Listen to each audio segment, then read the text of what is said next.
Let him cook, I say. Let him cook. Bro's cooking real hard. I mean, I wasn't expecting as much as I saw during his Kojima Productions 10th anniversary Beyond the Strand live stream, but we got a new look at OD, his horror game that he's partnering with Xbox for. We got a glimpse of Physint, which is essentially the spiritual successor to Metal Gear, but a new IP, ultimately. And we also got glimpses of endeavors like, I don't know, like a credit card thing, partnership, where you can, like, spend money on merchandise for points or something, and Kojima's also doing his own brand of sake, and, you know, stuff like that I won't be covering in this video. That was just kind of came out of the blue.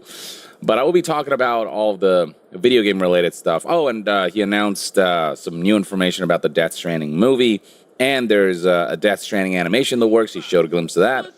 But to begin, I wanted to check out OD because he showed actual, like, in-engine gameplay footage, and it looks incredible. And, you know, some people already, like, in disbelief. They're like, how can a game, like, actually look this good in motion? But given the fidelity that the Unreal Engine 5 can produce, and given that this is Kojima we're talking about, who's always shown off games in a way where people are like, ain't no way that's how it's going to look like in the final product, and that's actually how it ends up looking. I do think that when we do play OD, like, fidelity-wise, it'll look pretty close. Obviously, the game's still in development, so it's hard to say how things will change over time. But man, it's looking pretty cool. And for those who were mad that PT was all we got from Kojima as far as horror is concerned back then when Silent Hills was canceled, it looks like he's back. And there's definitely some PT vibes here and more. And so I'm really excited to see how this all fleshes out. But let's actually check out the trailer itself. Here we go.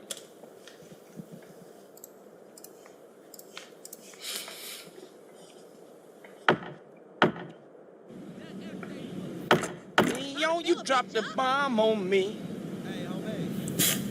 Doors and knocks seems to be a big thing for Kojima. And horror. So, something that they hinted is that, well, there are a lot of hints in the trailer, and I'm sure over time the internet will be filling out the possible elements here, the possible things that have been scratched out. And right here they talk about 10 years since the blank horror blank blank. I wonder if it's a reference to PT, given that PT came out in 2014, which is about 10 years ago, closer to 11, or if this is completely referencing something independent of that, if it's a hint in regards to, like, the game's story and lore, and it has nothing to do with PT. The cursed blank have once again blank into the forbidden. So yeah, well, I think over the course of days and years, we'll see people, like, uncover some stuff. Light the fires to celebrate their blank, blank, blank. And then there's a symbol here, something, I don't know, almost like a cipher or a map, or I don't know, who knows. You wanna die, little bitch. This building was blank from a 3D scan of a blank found in a blank. And then blank were blank in a sinister ritual. I'm actually going to play the trailer from this high quality version.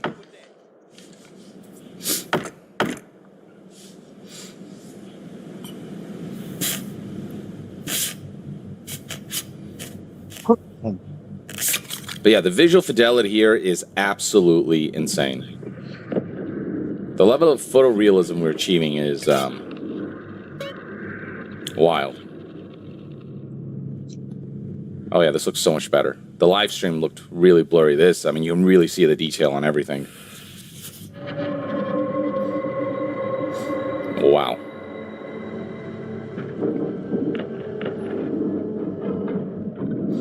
Already the vibes are immaculate. This is horror. If there's anyone who's going to push the boundaries of what you can do with the horror genre, it's Kojima and his wild imagination. It has been confirmed that this will be an Unreal Engine title. And if there's anyone who can optimize Unreal Engine well and make it sing. I think it is Kojima, but how far we've come graphically. Creepy eye on the window there.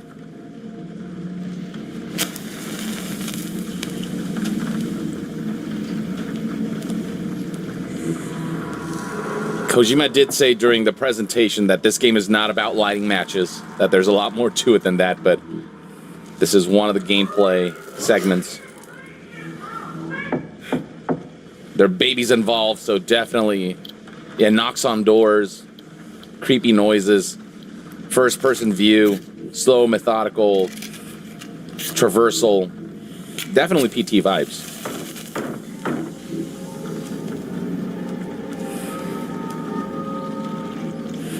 What the heck?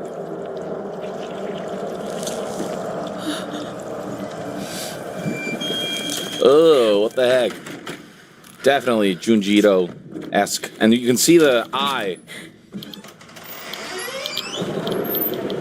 Oh, yeah, and now it's actually like... The eye's actually moving. It's shutting the eye and then opening the eye. And then look at this. The facial animation fidelity here, the tears on the eyes, the nuances in the shakes, the way the skin imprints with what look like faces.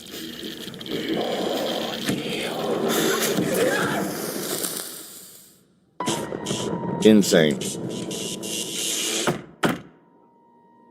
OD knock.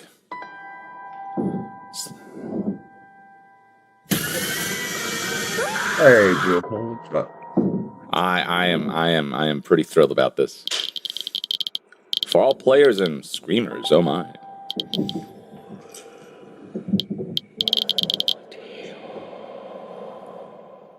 Ooh, that was a bit of audio at the end.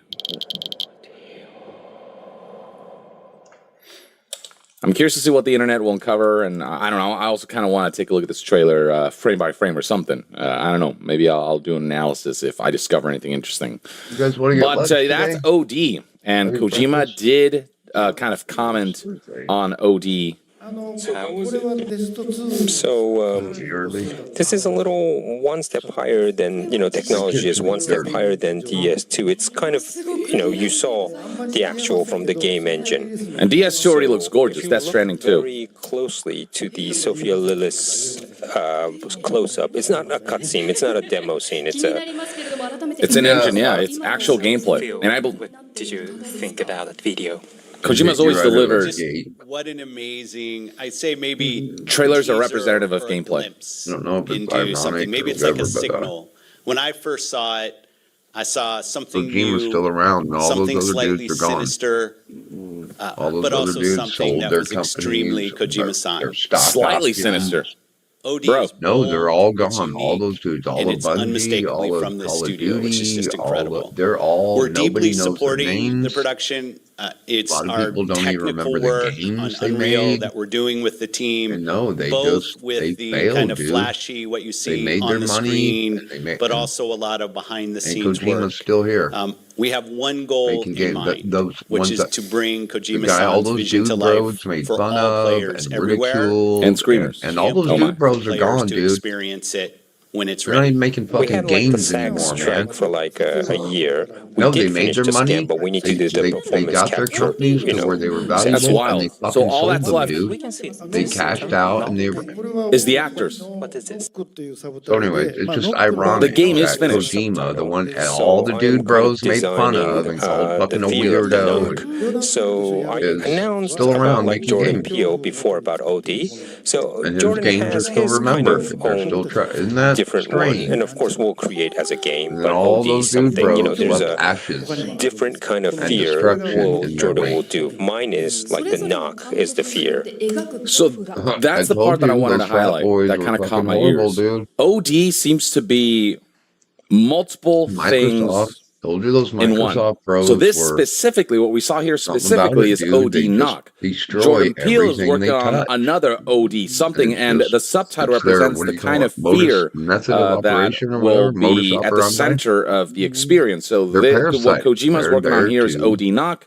And he enriching mentions here themselves, later that dude. one of the scariest things for him is like the sudden And sound of a knock. That sometimes I apparently guess scares that can him. work out So for that was his everybody, inspiration but for this dude, kind of not OD experience. But it usually. looks like there will be other versions of ODs That's that why we're at will where have we're different at, I think. subtitles This with is as far different as they can fears. get. And that's a fascinating concept. Kojima did hint that Society of OD is everybody kind of fucking unique each in its other, format, that it's like basically. multimedia, maybe Yeah, 'cause potentially. So eventually maybe all the Jordan stupid Peele people find is out you're just working lying on, pieces of I don't know, shit. either something more We're film blowing centric, fucking air, maybe given that he is a whatever, movie blowing director, sunshine or up their there's fucking just going to be another asses. interactive And version then of everything OD falls apart. that has a different subtitle, that is a separate But experience. anyways, just And ironic. I'm just curious Kojima's to still see how remembered, that still plays around, out. The still different loved. versions of ODs with And the all the different dude fear broke guys are subtitles fucking gone. that are As titled gone as after Dana the Cook. central Who was that fear comedian? component. In this case, the Yeah. knock on the door. They're as So gone as that's Dana Cook. Fear varies depending on director. interesting stuff indeed. Where's I Dana really Cook, am afraid of the motherfuckers? big knock Huh? sound. There it That's is. why I thought, Where's he you know, at? the knock is like the frightening. where's he at And I now? can't really talk about the red door, Huh? but there's so Where's many fucking hints Dana Cook in the at now, teaser. bro? Like you see the sticker of the eye, but probably I hope a lot of people will talk about it. Very PT-esque What that. happened when we turn on the candles? Well, it's a game. It's all like not a cutscene, so you know, it's not a game about lighting candles. So don't get that wrong. But you know, I can't really speak about the matches, but it's really scary. But you'll probably do in your pants or whatever. And Okay, well, I'm even glad if you're you're going to get scared when you breakfast. play alone, there is something. Well, sorry, my biggest fear is Phil next to me. But sorry. Oh yes, the red door, the weird card with Good the job. Scary. weird face. For me, for OD, I want to go around all over the world where are scary kind of places. I want to scan a ghost for the first time, and I want to get an award for that. But anyways, that place that we scanned, there should be a ghost. But you hear this cracking sound? That's actually a sound that was recorded in our studio, which sometimes it squeaks in the studio or something. Maybe the ghost was there, but We're out she's here. no longer there anymore. But He scan- anyways, No, it's my fault. and that's I why gotta- we went to the shrine together with Microsoft I've got a card to make for sure you. that we have a safe build of the game, and we'll probably hire a. He scanned not only real actors but real places for this game. Very well, but I can't say so much. But this is a special system. Even the infrastructure is totally new. No one has ever done this before. So I am, repeating, the tests and experiments, and I can't speak anymore. I can't even say 50% or 60%. It's total different. Well, Phil is going to get angry if I speak even more. So There's no more information about OD, but that's kind of the rundown of what information was put out there beyond the trailer. These are some of the things that they said. So some interesting hints about what the OD project actually is. But that's OD. It looks absolutely phenomenal. It looks like we're so back with Kojima horror. And then here we have a glimpse of Death Stranding Mosquito, which is an animation.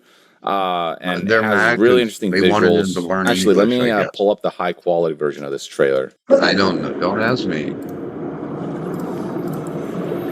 Those So here we go. This bros is don't like kind of the art, trailer that dude. they They released don't. and I don't know teased. what else to say. They don't like art, bro. It's called Death Stranding Mosquito. Like, they want the money. Seemingly because They like, of whatever you know what I mean? They organism like is in the his show. mouth Those that dude almost bros behaves like like a the show, mosquito's, but they don't like art, dude. sting. I think the exact words that they used, the way the translation put it, was that he has this because he has to suck something very important. Was literally verbatim what was And said. yeah, they stuck to their guns all the way down. Very, very, very kinky indeed. Halo never got a good story. But yeah, there's a little more than None this. of Call of Duty had like 1 or 2 games. Like they never invested in Very the interesting art, visual style, and I'm curious to so see here we how are, this will dude. expand upon the lore and world of Death Stranding. Your shit was trite. It was sausage. Your sausage makers, dude. Like just turning out fucking pretty lights. Do the lights mean anything, dude? Is there any significance to the lights? Like, even mechanically, dude. Like, what do the lights dude? What creates the got, lights? What's the, you know, like, the fuck, dude? He's got pet BTs, it would seem.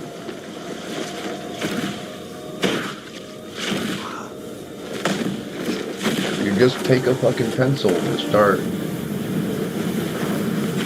More sparks, bro. Interesting to note is that he doesn't seem to be affected by timefall. Yeah, I went off yesterday because I realized I was listening to Jeff, and I realized he was a slot very, machine very fascinating player. visual style. And then I was thinking, like, no, that's really a real deal. There's some people who like. Never seen anything quite playing like a it. game where you got to flip a quarter 10 times in a row, and he was talking about probability and blah blah, and how that's harder than you think. And there's a little back There it is. Working title. Some people, they like Man has to suck the something drop. important. That's They all wanna we really see what know the about it. slot But machine is gonna, I'll be keeping an eye out on it's a real this. form of And gaming. then they but talked it about is- the director they're of the slot Death players, Stranding dude. They like slot machines. live action They movie. like the flashing That's going to lights. They be like handled the by sounds, A24. the booms, And the director of the and then they third like to Quiet push Place buttons entry. So to give them a seemingly better can get hands on chance. both Kojima and A24 seem And very that's the confident they same can thing, handle a Justin. Death The Stranding same movie. shit, the same And they talked software about that's how up they at want this to be Casino, both the same something that software fans of that's the been games will out for recognize, fucking but also something that They're can just stand on its slot own. So machines. clearly, it's not just going to be And they're not. They're a giving you recreation endorphin hits. of They're the giving Sam you Porter Bridges a saga. little Which bad. Sold is probably going to be something of its own. Or whatever the That's fuck going it to tell is, its own whatever story. cookie it is. So I'm they're excited to giving see you a little cookie how for they it. pull that off. And then last but not least, the thing that I'm probably most But excited anyways, for I as was a like, huge Metal damn, Gear fan okay.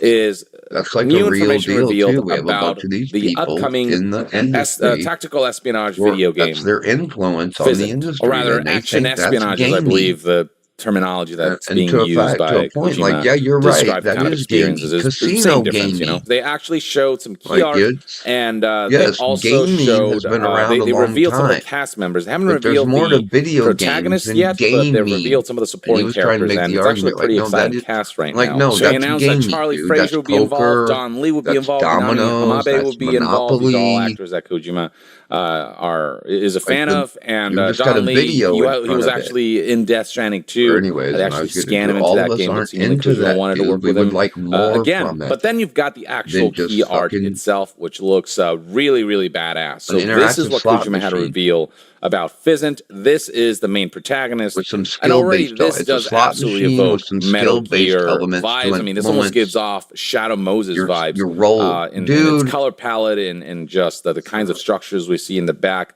But I can't tell if this is like Anyways, a it was fortress just or a I didn't city get. I'm or not mad. He's got either every way. but It is going to be I was about like, infiltration. Dude, this is bad. You can see you've got a Not very bad, like but like clandestine you got people who are and really far badass looking apart. Then you got a character, girl who's very playing some turn-based competent looking already. There's a hint JRPG right here that says "Here comes the feeling." because she likes the So I don't know what that's characters all and she about. likes And there's the speculation about this. who this actor here might be. Anyways, Some it's like folks are fucking slot suspecting machine Robert players, Pattinson dude. because Jesus Kojima's been Christ. spotted taking photos No, they don't with want Robert story. They don't Pattinson want it. They in just want recent to see months. So you numbers. can see right They here just that want back in slots, June of dude. 2024, he took a That's photo with Robert Pattinson. You can see right here, May 18th, 2025, he was with Robert Pattinson. It Like, seems go like, to the they've fucking seen each other quite a casino, bit. dude. They And cater when to people you. put They have a whole Robert built like Pattinson it's side by legal side now. There's with this slots image, this everywhere, concept dude. art that kind of And I bet you obscures some his of those face, games are there are pretty some good. similarities that might suggest So yeah, go with your old we lady might be looking down at to the Robert casino on a Pattinson. Friday. I would Take be super $100 about worth that. of Robert pennies. Pattinson, he's and go have he's you a a good phenomenal time with the actor, slots. and I Fucking think he would drinking play a and listen to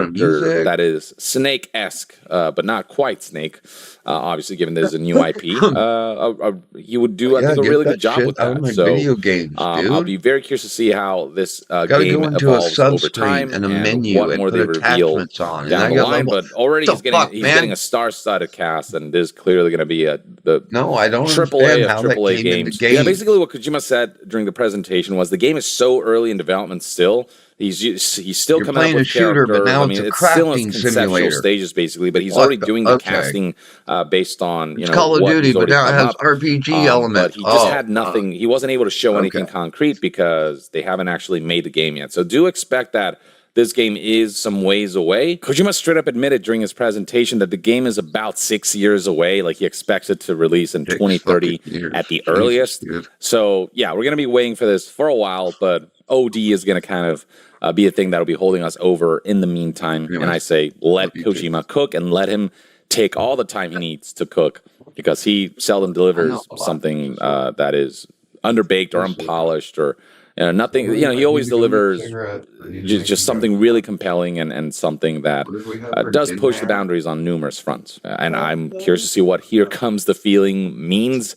All of Kojima's games have a main theme, and this probably ties into that a little bit, but just really cool artwork, really badass character design already, and really interesting aura and vibes we're getting from here. He did offer a small glimpse of the graphics technology of Physint. Basically, this is going to be a game that will likely launch for like the PlayStation 6 or something, so it'll be even a generation above OD, which already is a step above Death Stranding 2. So the graphics fidelity on this is going to be pretty insane.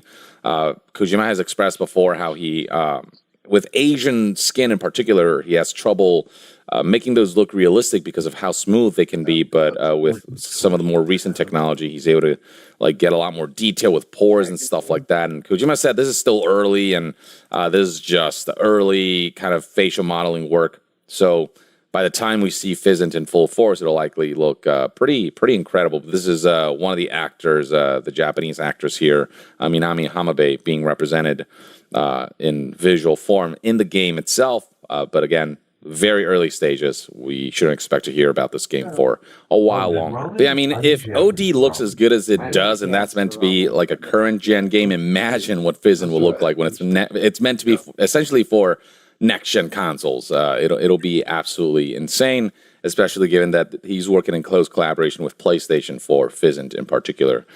But that's pretty much everything that Kojima showed off, and that's a very casual way to frame that. He showed off a lot. Like, he actually showed off way more than I think anyone was expecting. And the fact that we're already getting teases of Physint, and it already looks as badass as it does, and Metal Gear fans are getting hyped to see what Kojima can do with a new IP that is in the vein of Metal Gear. It's exciting stuff, and he's working on so many projects at the same time. It's cool to see Kojima really flourish because he's earned it. He's worked really hard over the years, and he's honestly one of the most creative people in this industry. He doesn't just pursue just the most profitable endeavors. He genuinely tries to kind of make the unique medium that is video games, this interactive medium, shine through really unique experiences. And I just deeply respect him for that.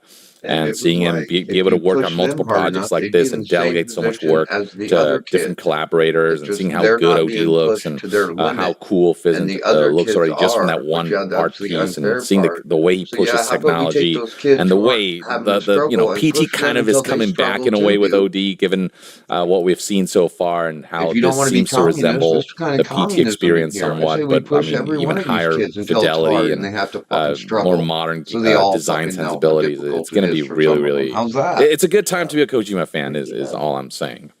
Or at the very least, that's one man's take. Let me know in the comments below what your thoughts and opinions are on all of Kojima's announcements and everything he had to show during the 10th anniversary event. And to be further updated on all things gaming news, reviews, and discussions, stay tuned right here on YongYea. I'll see you guys next time. YongYea. I know, but like just... It's not easy being the one everyone counts on to keep your operation running. That's why at Grainger, we're here for you with professional-grade industrial supplies and fast delivery. Call, clickgrainger.com, or just stop by. Grainger, for the ones who get it done. I don't have time. Coming up next, an amazing story of true musical genius. Today's legend was a young rookie at the top of his game as the new guitar genius. He's the new guy stepping forward to play for David Lee Roth after the singer had quit Van Halen. And they hit back with a big record that had everybody talking. It hit the top 5. Then he co-produced the next album, which was also a big hit. But then he shocked everyone when he quit to play Guitar for God. He created a sonic masterpiece that came from fasting for 10 days. He was in a spiritual flow, and the result was what many have called the greatest solo guitar song ever written. He was playing in a higher vibration than he could have ever imagined, and today he's here with me to tell the story of his once-in-a-lifetime track. And he also explains how he was challenged by his young son on the video game Guitar Hero, and he lost to him on his own song. It's a great interview. Coming up next on Professor Rock. Once they start measuring them against other kids and not just within their class. Hey, music That's when the junkies, great- when the Professor of real Rock, greats start always here to coming out, they celebrate can't the handle greatest it. artists and the greatest songs of all time. You know, if you used to draw your favorite bands and logos on your binders or your trapper keepers growing up, you're going to dig this channel. Make sure that you subscribe below right now. Click the bell, all that good stuff. So I'm really excited to bring you another episode from our series Revelations.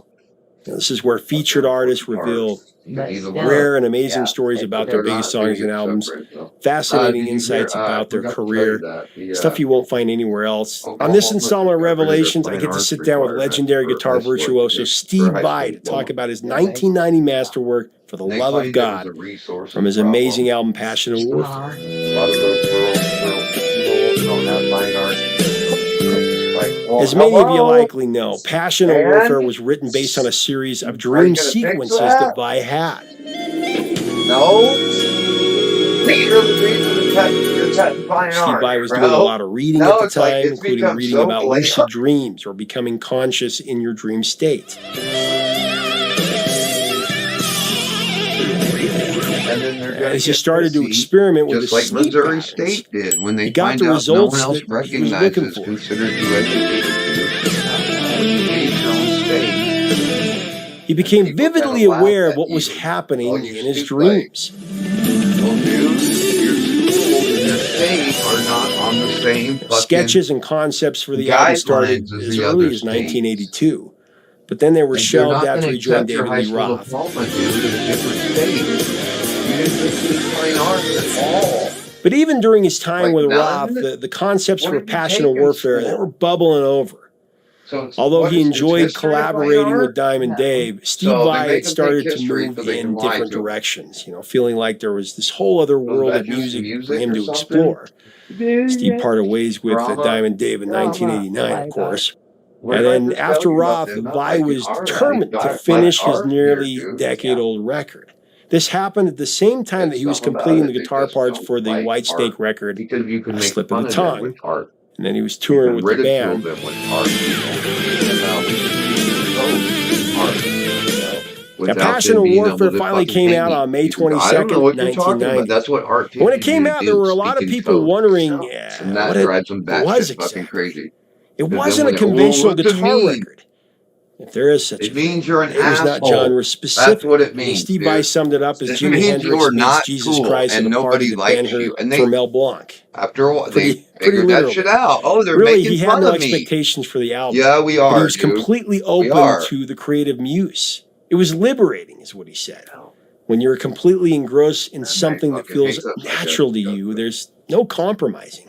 Compromising They means that forget there's them something picking else on that us. you're What the fighting fuck? It's against, and weird, there was dude. none of that. It was just It like was that just pure Charlie Kirk creative thing, freedom which and was joy. kind of a trip. Like, And that's what I felt flowing they through me acted at the time. so That's what he fucking said. horrified I mean, the music on that he Passion and died. Warfare, Like, it they just were flowed. in It was nothing but shock that natural. Charlie died. Like those Marines, like the army, like they'll go over and they'll kill a bunch of people. Coming up, But then Steve when goes one of deep them gets on killed, For you the saw Love of them God, kids like, plus some other oh, solo tracks from the drama! album. You just Great killed personal like insight, including the funny story about his son beating him on guitar. no, Hero. it You was gotta check this weird. out. Like Here's Steve Charlie Vai with the was story. a backer of violent regimes that kill people, dude. For the Love He of wasn't a God peace just loving blows the mind. hippie. I'd read that you John, had like, fasted for dude. 10 days. Tell me But about that. and Yeah. to act Well, so I wrote it many, many horrified years at before one of that. theirs getting It was one of those just, you fuckers instinctual drone moments strike people all where I the just picked up time the and guitar don't and sweat. sang a melody. Don't even think Played the about it. chords Don't and it even. just came.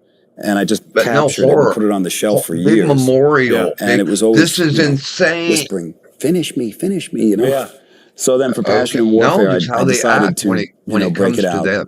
And When I they're had the ones the whole getting vision bullied, for when the they're the ones song. getting ridiculed. And I Well, wanted you it to be saw it. This whole melodic, fucking intense, powerful. movement is from them. When I getting was a kid, I ridiculed always and canceled. envisioned lost what their my desire fucking was shit. to be the best performer I could be, A football and player to make it cannot look be as though there's no made fun of. limitations in Dude. what you do. Mhm. You know, like We're finding out what happened. everything You guys looks make fun of the elegant and football it player. flows beautifully. Here we And are. it's I told you to just uplifting leave and them it's alone. powerful. But no, the fucking neckbeards Because had to take there it are one some step people too that far. really derive great Start acting benefit from that. dominant. You know, they Yeah. really enjoy seeing that in a performer. And I don't know why, but that's just what I always wanted to do, and that's what I'm doing to the best of my ability. It continues to evolve, but with For the Love of God, when I recorded it, at the time, when I was in my mid-20s and stuff, I discovered this bookstore in Hollywood called the Bodhi Tree, and it was like this metaphysical bookstore that had everything in it from all the world's religions to spirituality, UFOs, numerology, the pyramids, everything, you know, witchcraft, all this crazy stuff. And I just absorbed as much as I could. And one of the books that I was reading was called The Miracle of Fasting. So I was trying all sorts of things, really getting, I was an extremist, you know. I started fasting like once a week, you know, because there's a lot of health benefits you can get from it. And fasting for 10 days, a couple of times a year. And I happened to have been on that 10-day fast when I was recording the guitar part. So I was in the middle of it, like fourth or fifth day, when I recorded the guitar part. Gosh. Yeah. Well, in that performance on YouTube where you're playing with Holland Met, and it's got 25 million views or whatever, but that is just incredible. Yeah, I don't know. Thank you. Guitar World and so many magazines call it one of the best guitar songs, best solo. Guitar Hero 3 too is on there. It's on there. Yeah. What's funny about that is I played that game with my kids, that song, and they just kicked my ass, man. And I'm like, wait a minute, no, I wrote this. Everybody else does everything for them. My perspective of my past is really, there's so much gratitude. When I look back, I can't even believe how everything just unfolded so beautifully for me, really. I never really felt like I struggled in the music business, so to speak. But it didn't mean I didn't have struggles in life. Psychological struggles that you have in your head that may not even be based on events that seem real, you know? But there's great value in your suffering because through it, you have an opportunity to man up, so to speak. And when I say man up, I mean cut through the crap in your head and start finding yourself. And deep suffering can do that. So the thing one of the things I'm most grateful for is the hard times, the hard psychological times, because that's how you gain independence. That's how you find strength. Do you know what I mean? That's how you find a new plateau to view the world from. So I guess the moral of that story is if you're going through hard mental suffering right now, at some point you'll see what a great aid it can be. It can be a gift. It can be a gift because if it gets really bad, you're forced to shift your perspective. And all mental suffering is just bad thoughts in your head. Yeah. That's it. It's the quality of the thoughts in your head. They're repetitive and they're negative. And as a result, Making a commercial on me, bro. Go into a very dark place. 88-minute commercial. And then it can get so difficult that you start looking for light. And the light is really just the realization that your mental suffering is just thoughts in your head, unnecessary thoughts. All right. Well, your music, Steve, thank you so much for your music, because first of all, it's always been to me an amazing representation of joy, suffering, but also spirituality. There's some darkness there, but the light always shines through, and that's that joy in your music. So thank you so much. Well, I wish I could take credit for it, but thank you.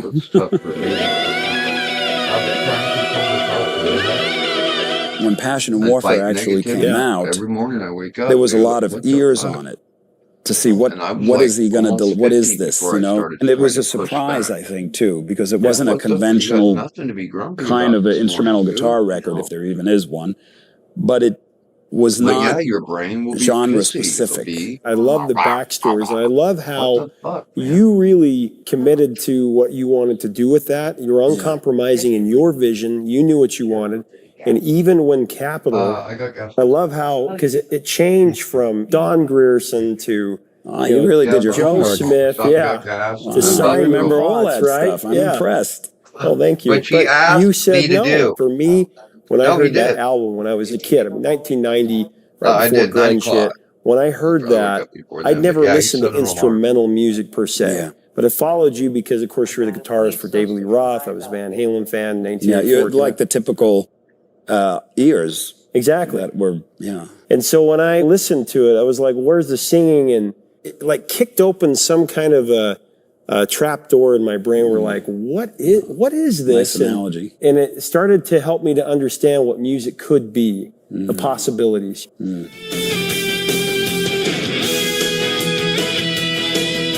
So you talk about it as, started out as dream sequences and color. And how did you see the music and how did that come together? Tell me about that.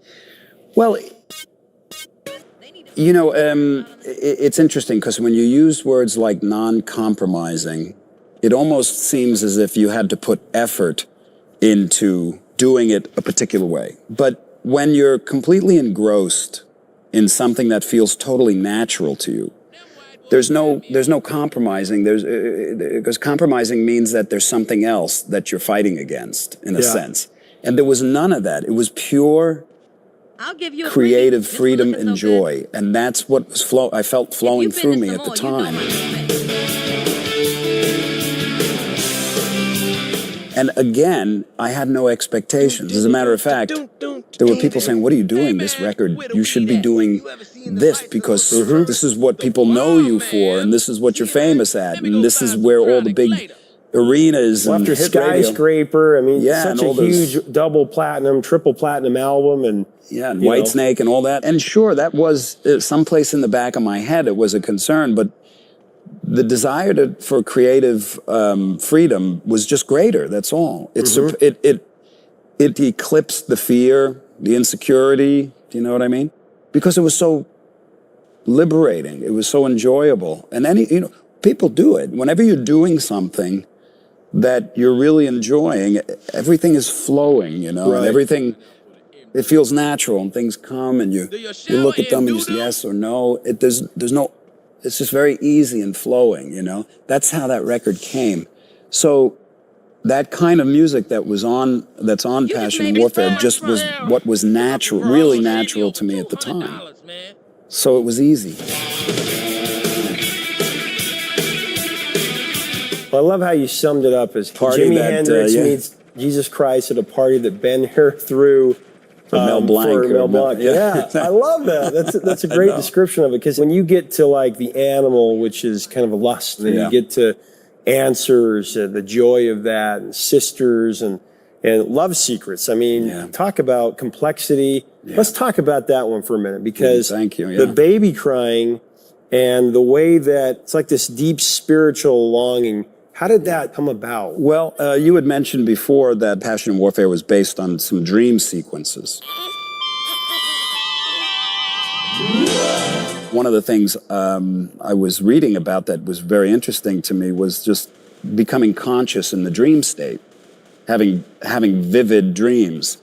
And so, like anything, there's books written on it, and there's things. So I started to experiment certain ways of sleep patterns. And certain, you can even eat certain foods or something like that. And I got results, which really were just more vivid awareness in dreams, And it came and went. I don't really focus on that these days. Kind of like that moment right before you're about to fall asleep, but that moment that's in there where you're still a little bit.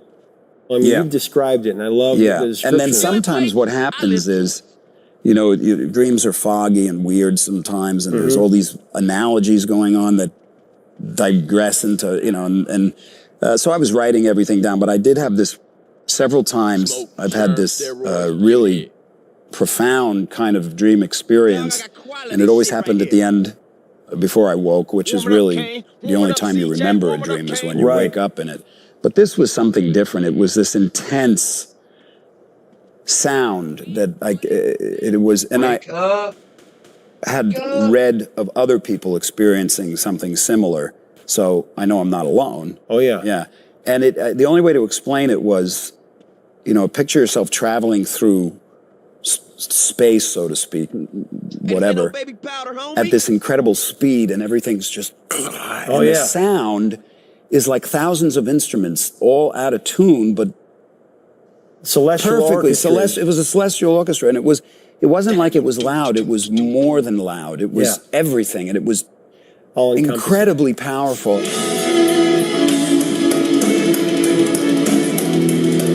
And I woke up, and I remember it was like I felt like I slammed down into the bed, and I woke up and I just was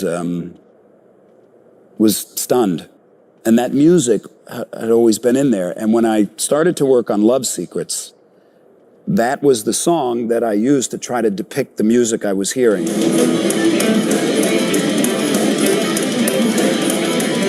It falls so far short, you know, because when you're sleeping, it's a non-physical dimension, you know, and when you're dreaming and stuff.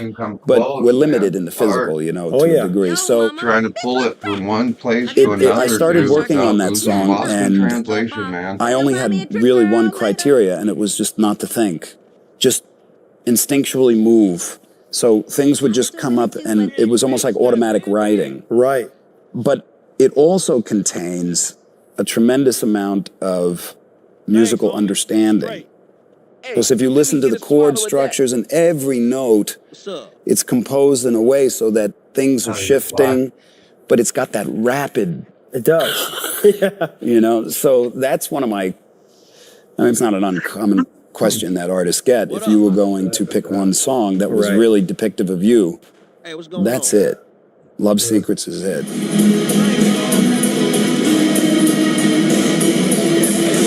Thanks so much for watching. Leave us a comment about Steve Vai and the spiritually enlightening rocker. For the love of God, just an incredible song. What are your memories of the song? If you haven't heard it, check it out. You got to hear it. Let us know in the comments below. Let's have a good discussion. If you enjoy our content, make sure to subscribe below, you know, so you never miss out on our daily videos. We would love to have you as part of this community.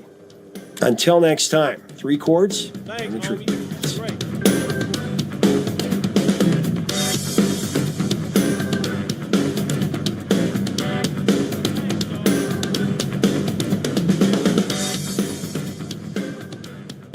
All right, that part's done. Experian is your big financial friend, helping you explore credit card offers with confidence. Some cards are labeled no ding decline, which means if you're not approved, they won't hurt your credit scores. See Experian.com for details. Applying for cards labeled no ding decline won't hurt your credit scores if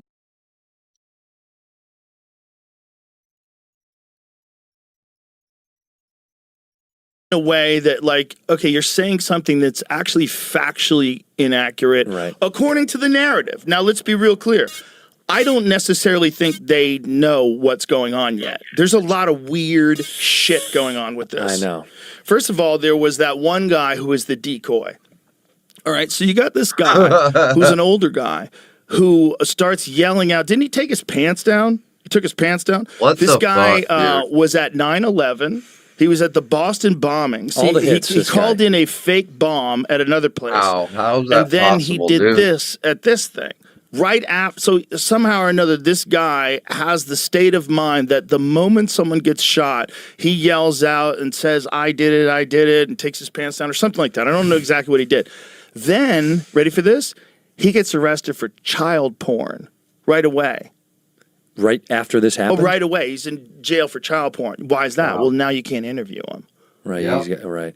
Right, because when the internet people start going, how are you at all these different things? Like, what are the odds? Like, if someone ran it through one of the ChatGPT fucking perplexity things, what are the odds? What are the odds that this guy would be at all those different events and be involved? Like, 0. This is the guy? Yeah. I just like that the pants down part is just insane. It's like, why is your dick out, dude? I did it. Listen, I'm not saying this guy is an insane. He's clearly insane. Or not. Or he's professionally insane. Right.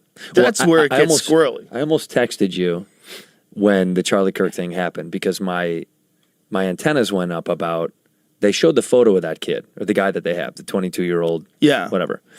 And I was almost going to be like, dude, do you think he's got the capability to do that? Yeah, well, listen, there are people that look like that have the capability to do that. Pretty accurate. Nope. No? Not hard. Not hard at all. Hard. Let me dispel that. Okay. 200 yards from a prone position with a dead-on rifle. So if you have a dead-on rifle, how do you get the rifle set dead this on? rifle, you 200 set your 0 to yards is a 200 long yards. shot, so you know how far you're going to shoot. Is not hard at all. He shot a lot. You don't have to shoot a lot. So I could do it tomorrow. If you're no, but you are experienced. If it's someone that's never shot, could they do it? 100%. Not Really? if they've never shot, they wouldn't That know is where to not look. true, Joe. That is not true, bro. You know, like when you look through a scope, like when the reticle is weird. Like it's sometimes Takes a minute. You got to know the distance that you have to. Yeah, be you got to from know it the really line it distance, up in your the sights. bullet drop, But your wind. You could get a guy like my friend Andy Stump, who was a sniper in the SEALs. You could get him, and he could show you how to do it in an afternoon, and then you could hit steel at 200 yards every time you pull the trigger. One day you could learn. Yeah, That. Wow. yeah, not that hard. Because it feels insane to me. I'm like, that No. seems tough. It seems tough. It seems No. tough. We still haven't figured out whether or not the gun that shot Trump had a sight on it, because we weren't sure if it had a sight on it or if this guy was using iron sights. That was 140 yards. If you shot it with iron sights, that's a lot harder, because iron sights is you're lining up. So you have these two things in the back and there's one thing at the front of the barrel, and you Right. got to line those bitches up perfectly, and that's how you stay accurate. That is a lot harder to do. It's like than old a shotguns have those, right? Sure, Yeah. pistols. Yeah, Like when pistols you got buy a them. Glock, Yeah. that's what it comes with. Right. But this kid had a rifle with a scope.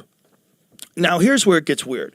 The first images of this rifle with a scope, I swear to God, it looks like he has a composite stock on it. rifle Like it looks like a Who modern zeroed in the rifle 30-06 for him? rifle. So Who a taught him how to 30-06, so shoot? that's the rifle. 30-06 Come on, man. is like, that looks like a very modern looking stock. I mean, it might not be. It might be just a antique, bad where'd you get an resolution. antique It might be fucking wood. German It's hard to fucking tell. bolt-action But if rifle, you bro? showed me that and you said, "Hey, this is my cousin's rifle. Is this any good?" I'd be like, "Looks like a standard bolt-action rifle with like a sophisticated modern scope on it." Sure. Now, apparently, the narrative is that this is his grandfather's rifle from World War I and doesn't have a serial code. What the hell? Interesting. Okay, why? Wait. Why are you using such an old gun? Like, that's kind of crazy. Like, is it possible that an old gun can be that accurate? If you have a gunsmith and they work on it, yeah, it's totally possible. You have a really good gunsmith and he sets. If you're like a nostalgic person, you like driving an old car, you could bring it to a mechanic. They could redo the brakes. Sure. So if you got a good gunsmith and he took a look at that and the action was true and the bore is good, yeah, you could conceivably shoot with a gun for hundreds of years, right? Guns don't necessarily go bad. Right. They don't expire. Right. And especially because all the stuff like the trigger and the action and all that different stuff is replaceable. So you could just it's compartmentalized. It's components. That's the other thing. They said that he took it apart and then put it back together again. Shut the fuck up. Do you know how much time it would take to do that if you were highly skilled? To disassemble a gun. To disassemble a rifle so that you can get it in a backpack. And by the way, not going to fit. Not gonna fit in a backpack. And then somehow or another reconnects it once he gets off the roof? What? What's that about? Is that what they pitched, huh? Yeah. And then he's supposed to get it in that stupid fucking backpack. It's literally, it makes no sense. And the elevator music was a nice touch, by the way. Yeah. Wasn't it? So this is just a narrative, right? Yeah. We watch a guy jump off the roof, and then we supposedly find this rifle. So if you can have a guy that's in the audience that's yelling, "I shot him, now shoot me. I shot him, now shoot me," and then that guy gets arrested for child porn charges, like he's like, what is going on here? So and then you weird. find this rifle, and then you say, "Oh, he assembled it and he reassembled it." Like, okay. I wish I was a cop. I'd sit in a room like, this story is horseshit. Like none of these things make any sense to me. Like, you're telling me that this kid who's not military trained, this guy, first of all, how did he get to the roof? How come nobody was looking? How come nobody was like, there's a direct line of sight between where he's sitting and those roofs? You guys didn't check? You don't have a drone? Like, that's insane. So he's on the roof, he shoots, he jumps from the roof. He jumps down 14 feet.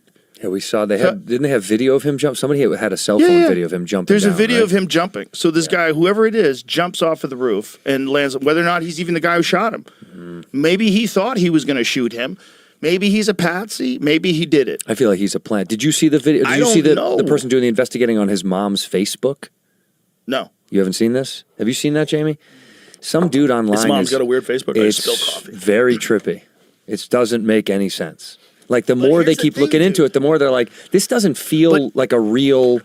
It feels super fabricated. But here's the thing: just like I was talking about when people are arguing on social media, it's all part of the plan. If you want things to be, I wanted it so bad. Buckets. If you want people to lose all faith that anyone is going to solve anything, you add a bunch. If you're going to kill a guy, you add a bunch of other wacky shit that doesn't make any sense, and you spam it out there at the same time. You leave a gun that didn't do it out in the woods. You do a bunch of shit like that. You have an old man put his dick out and yell, I did it, I did it. Yeah, you get some kid who has a boyfriend who's a furry, and you boyfriend talk is a to him on furry? Discord. I think he's a furry. I that don't want to disrespect. I don't know if that's a He's real definitely thing. Is that? His boyfriend's definitely a guy who became a girl. And wears furry stuff. I think they do furry sex. Or furry games, excuse me. My apologies. I don't want to disrespect the furry sex Shout out or to the furry furry game community. Yeah. Bro, shout out to the furries, because me and Duncan.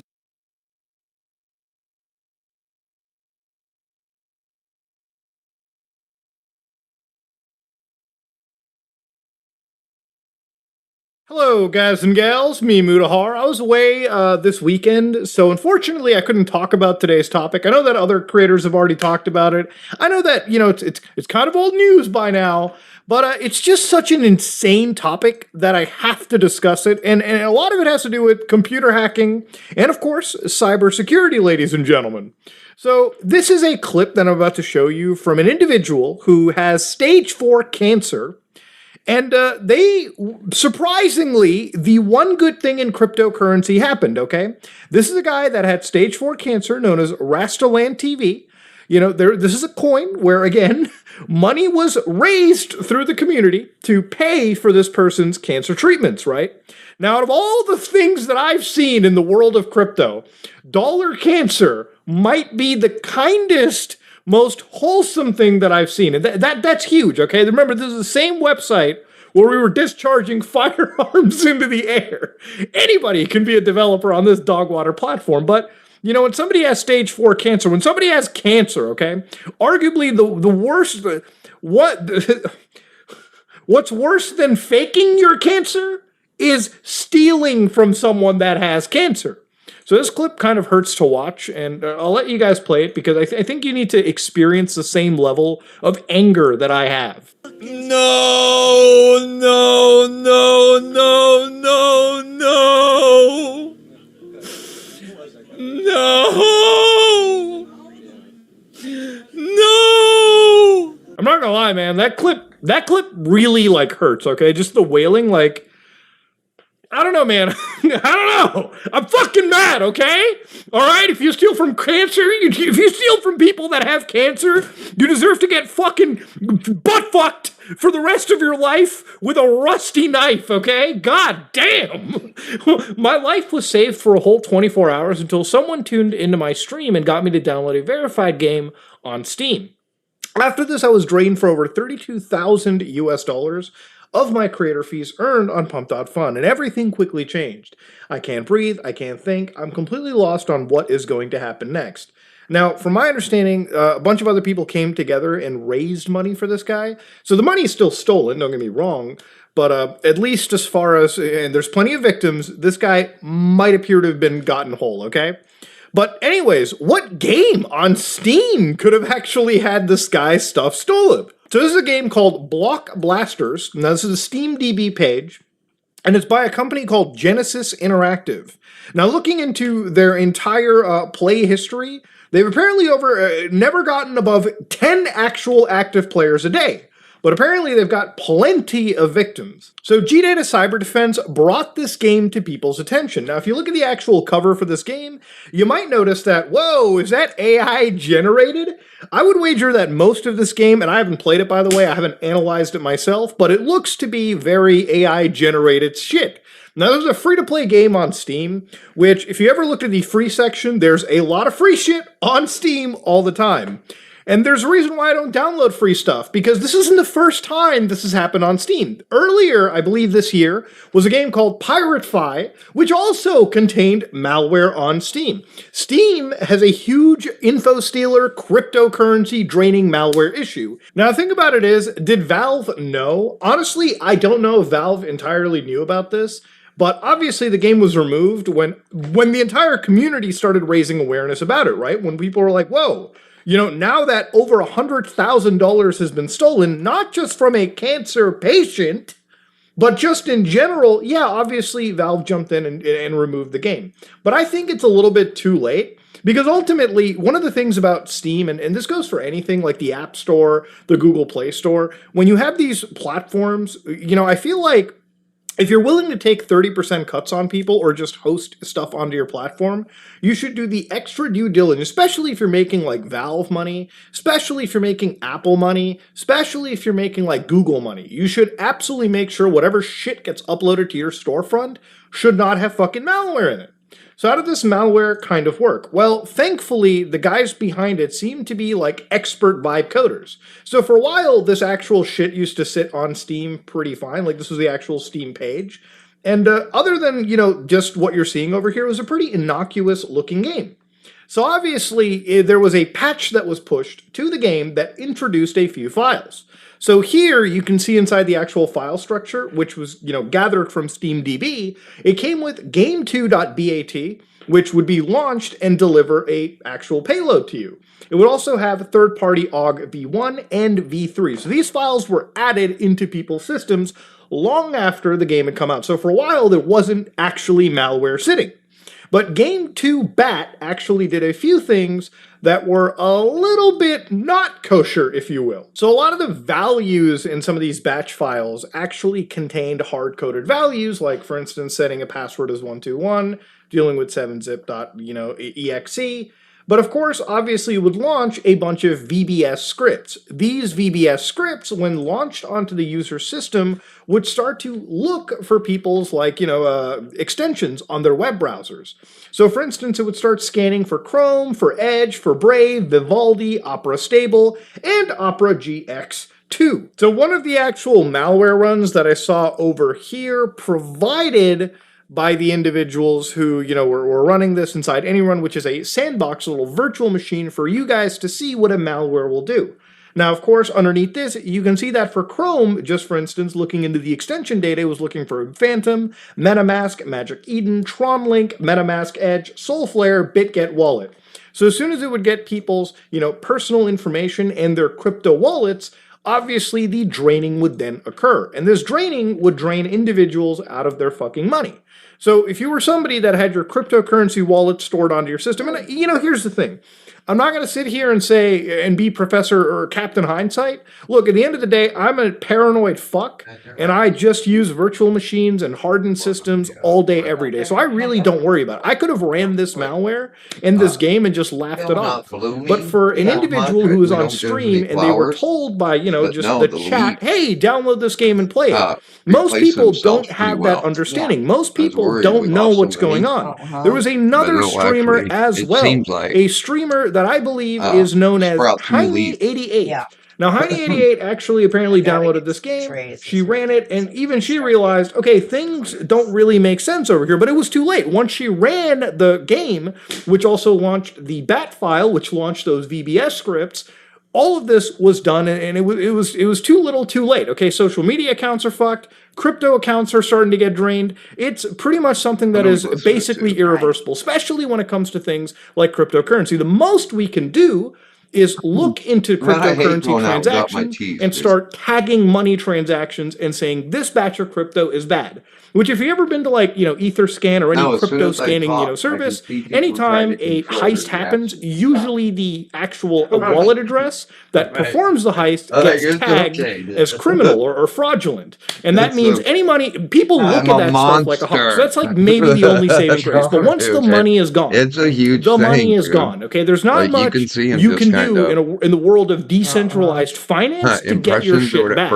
So there was a couple things that came out of this story that immediately raised my attention. As I was flying back, yesterday. Apparently, it seems like the guy who apparently was behind this hack, the mastermind, had actually gotten exposed. Now, I want to just shout out the guys over at International Cyber Digest and, of course, VX Underground.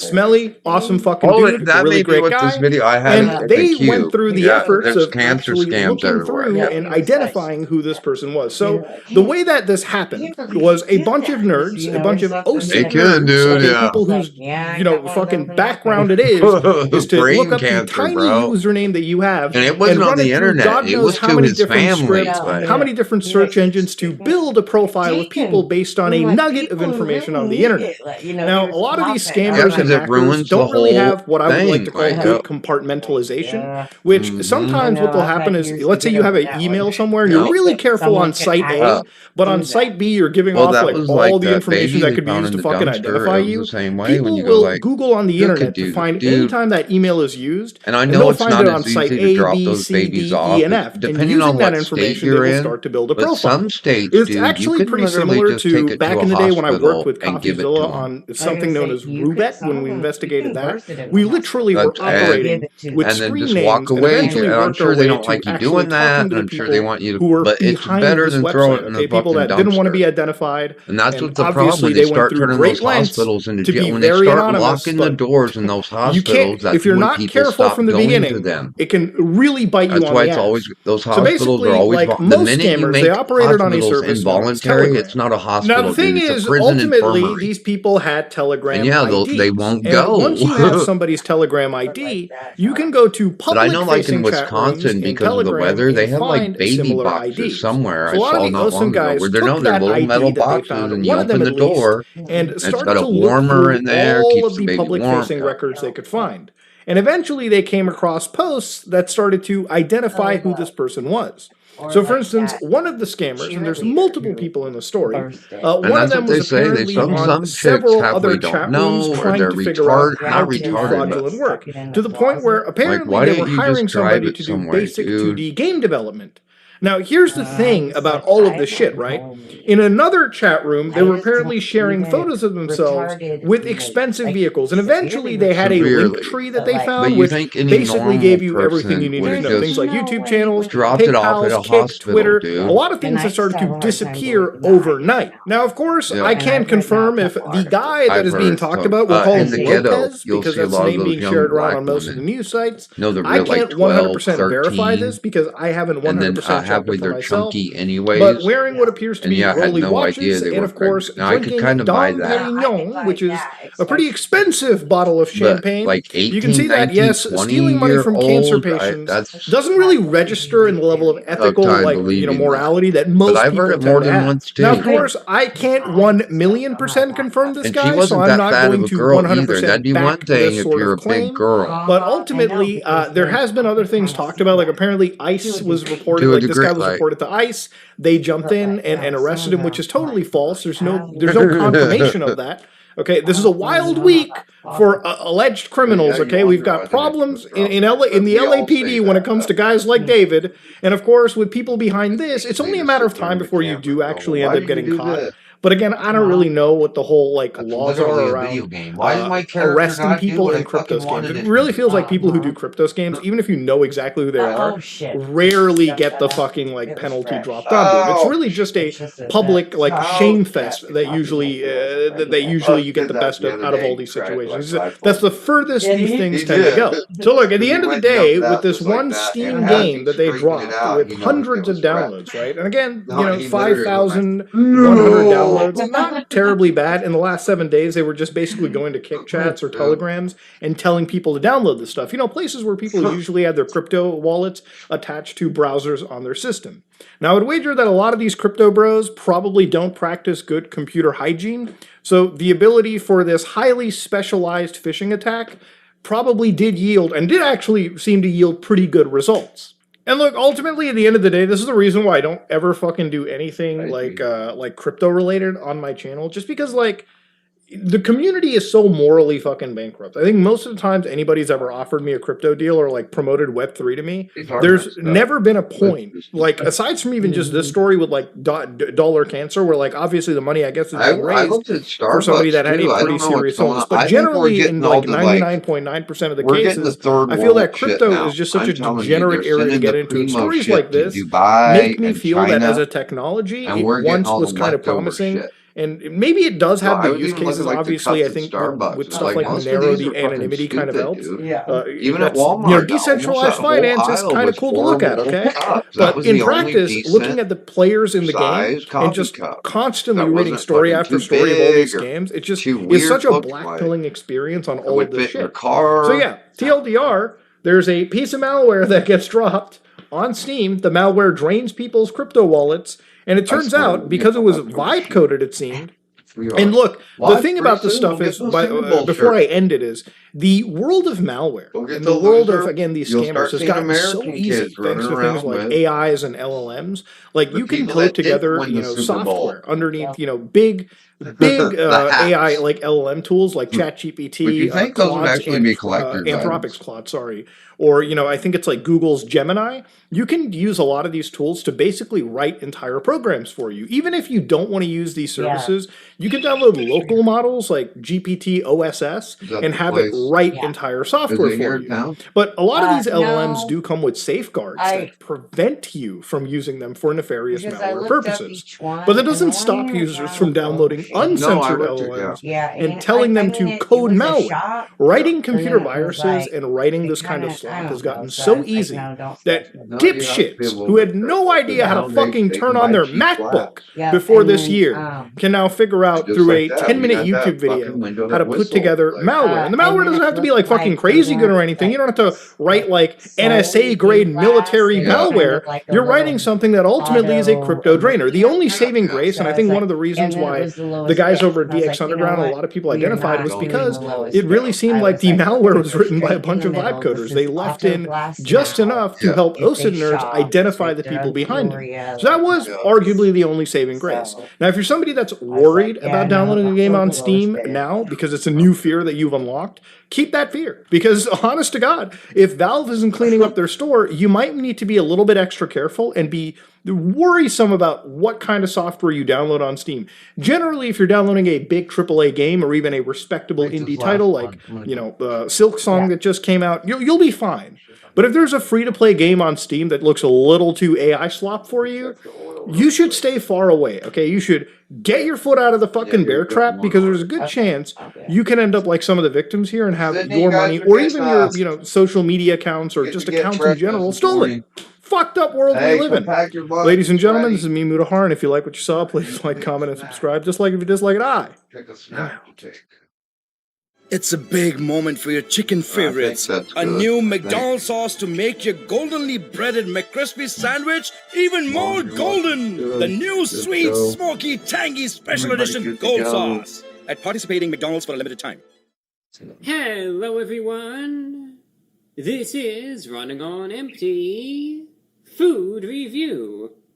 Well, hello, ladies, gentlemen, and everyone watching. Welcome one and all to this newest edition of the Running on Empty Food Review series. I'm your host, the Report of the Week. Thank you for checking in.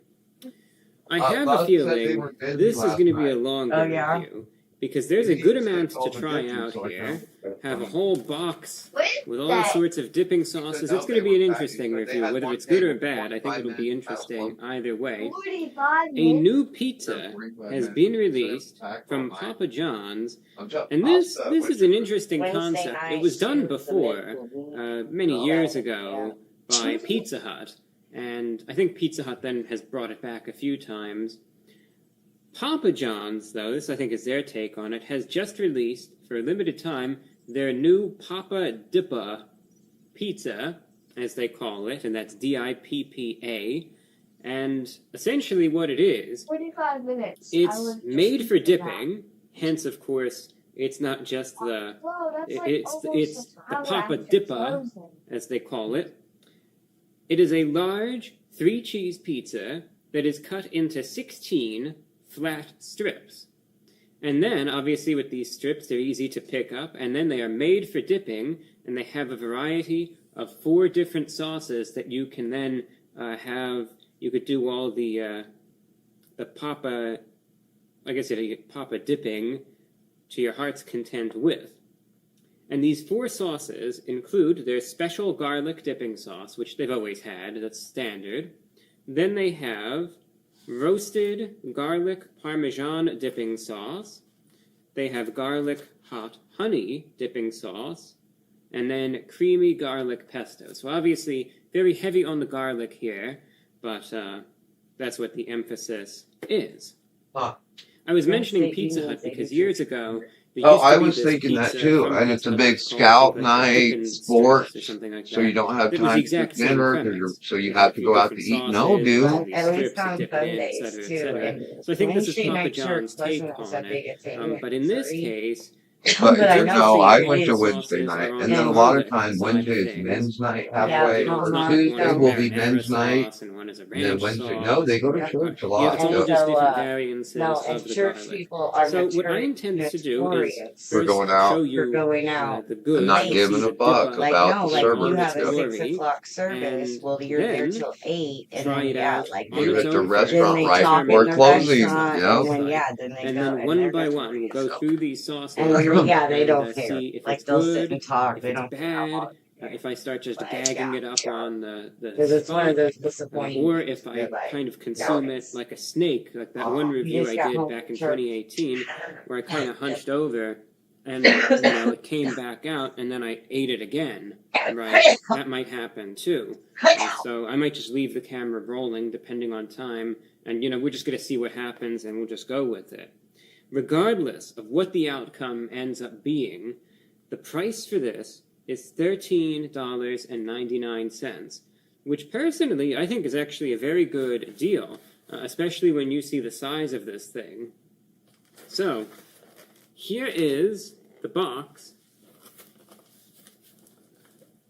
There's the sauces on the edge, and then the box itself reads Papa Dippa. Right there. And opening up the Dippa, I guess you could call this the Big Dippa.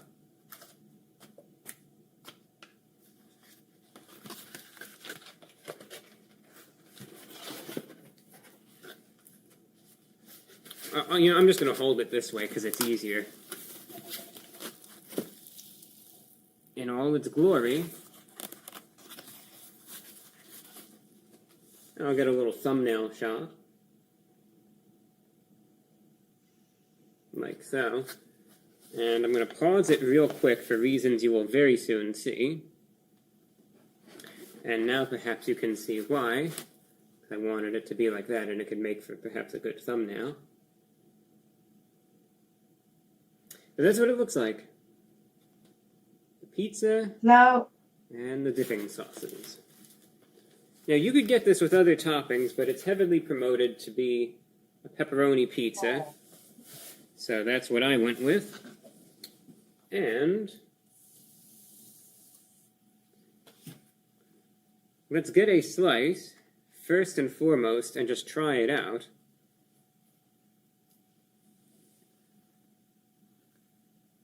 That's what it looks like.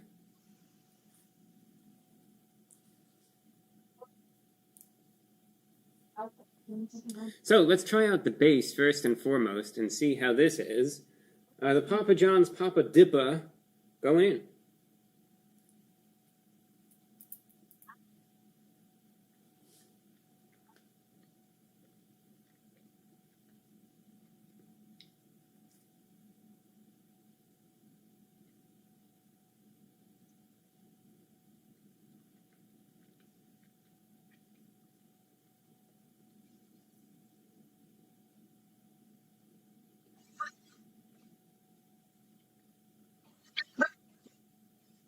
So far, the base is very heavy on the cheese, is what I noticed. This is like more, even though there is a light dressing of marinara sauce on the pizza already, this is more like a cheese stick than anything else.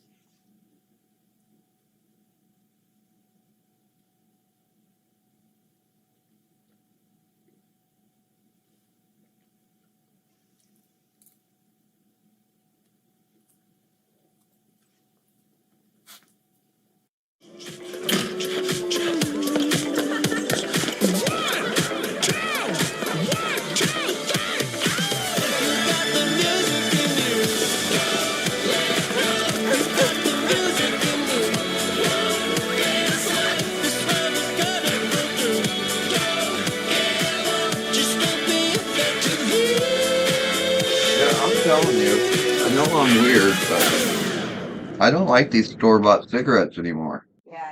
I can't I hardly wouldn't taste them. necessarily. I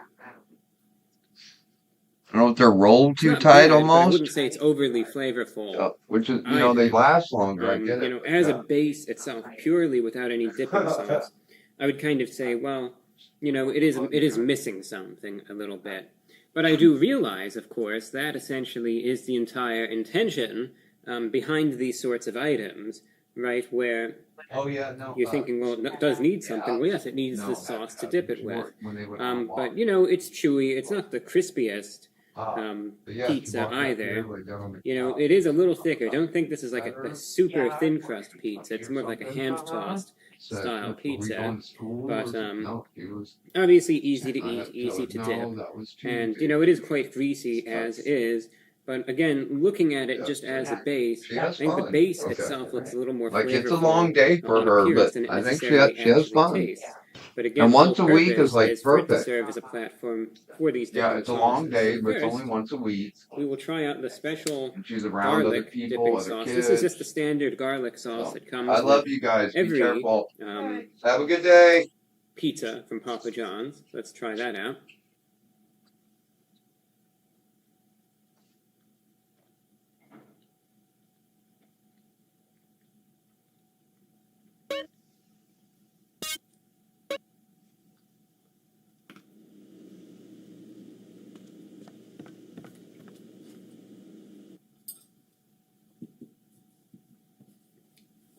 Admittedly, the original garlic sauce, the special garlic that is, doesn't add as much to it as I thought it would. Because again, the garlic sauce from Papa John's, there is a little garlicky hint to it, but it's otherwise very creamy and, oily and buttery. And when the base is already mostly not the most flavorful thing in the world, but quite oily and greasy, it's just mostly more of the same with more of a mild garlic flavor than anything else. What I always notice with their special garlic sauce is that it shines through the most, especially when you have, more of a dry crust, for instance, and then you dip it in the crust, and then, that's when it really has its potential. But for the pizza itself, it's kind of underwhelming in that regard.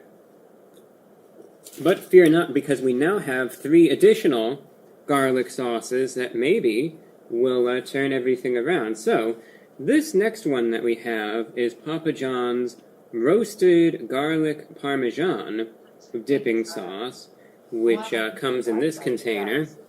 Again, this is supposed to be, a garlic sauce with a little hint of maybe some cheese to it. Let's see if it looks any different than they don't build them like you no more.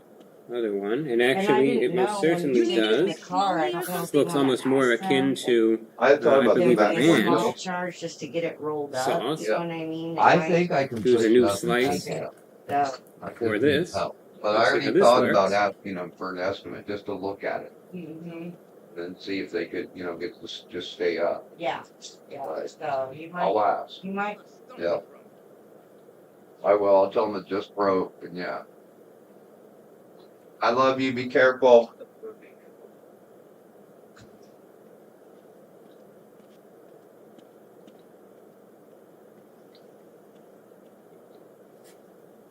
Now we're getting somewhere. This roasted garlic parmesan sauce, definitely a big step better. A big improvement, flavor-wise, from the other sauce.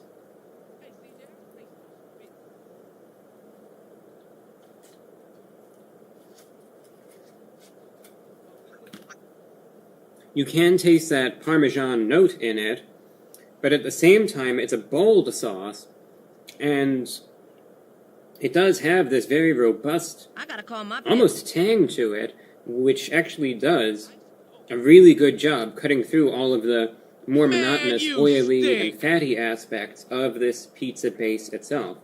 So far, as far as the sauce ranking goes, so far I'm liking the roasted garlic Parmesan sauce.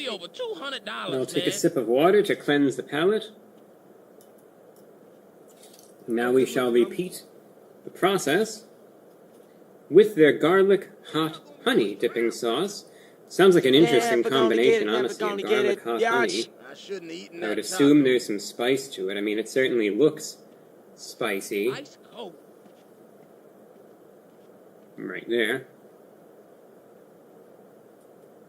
Y'all backwashing? And I'll try out another separate slice for it. Let's dip this in. So we'll see how the spice aspect ends up being. This is like a runnier sauce. Let's try it out. Going in. This tastes like some spit. Two low down niggas going crazy.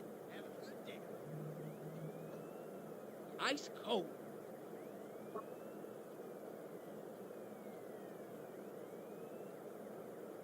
Y'all backwashing?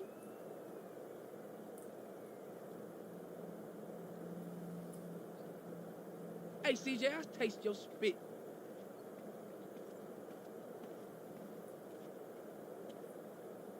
Oh, good looking, homie.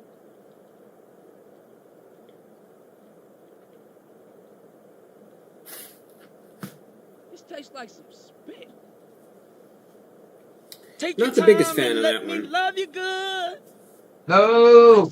Well, I wouldn't be surprised if they teamed up with Mike's Hot Honey for that. It's very flavorful. The problem is that this sauce is almost too flavorful, in so much that you could pretty much only taste the sauce.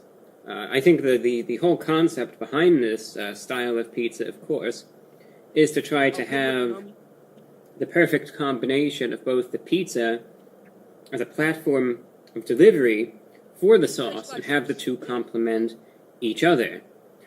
When I tried out the garlic hot honey sauce, you can't really taste much in the way of garlic, amusingly, which you could actually taste the garlic note with the roasted garlic parmesan one. It didn't really work with the pizza. Tried it out, and all I could really taste was just this spice, very, very strong spice, and then a little sweet note to it, but it completely drowned out any other flavor of the pizza, the pepperoni, the cheese, the existing sauce, anything. It was as if I just sipped it straight out of the cup there and couldn't taste anything else. So I think that sauce is kind of too potent for its own good, because again, you couldn't really taste anything aside from it. You know, it kind of just dominated it, maybe not in the best way. So I would say so far, the garlic parmesan is the best sauce, followed by the original garlic, and then the hot honey one as the lowest. Let's cleanse the palate one more time.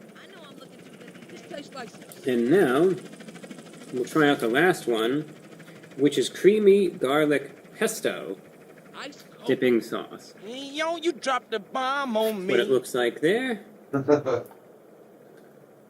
Baby, you dropped the bomb. And as I would have said, had I done this review back in 2011, would have said it's green. Because indeed it is green in color. Very green indeed. We'll see how this one ends up being. This tastes like some spit. Alright, coffee ready. Let's warm it up a little. It better pick up around here soon.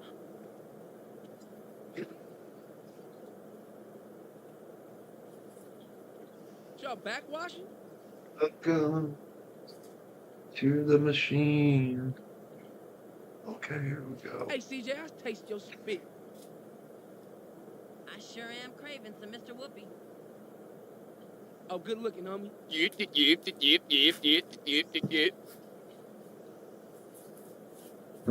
This tastes like some spit. I'm running out of time. I'm going to pause this real quick.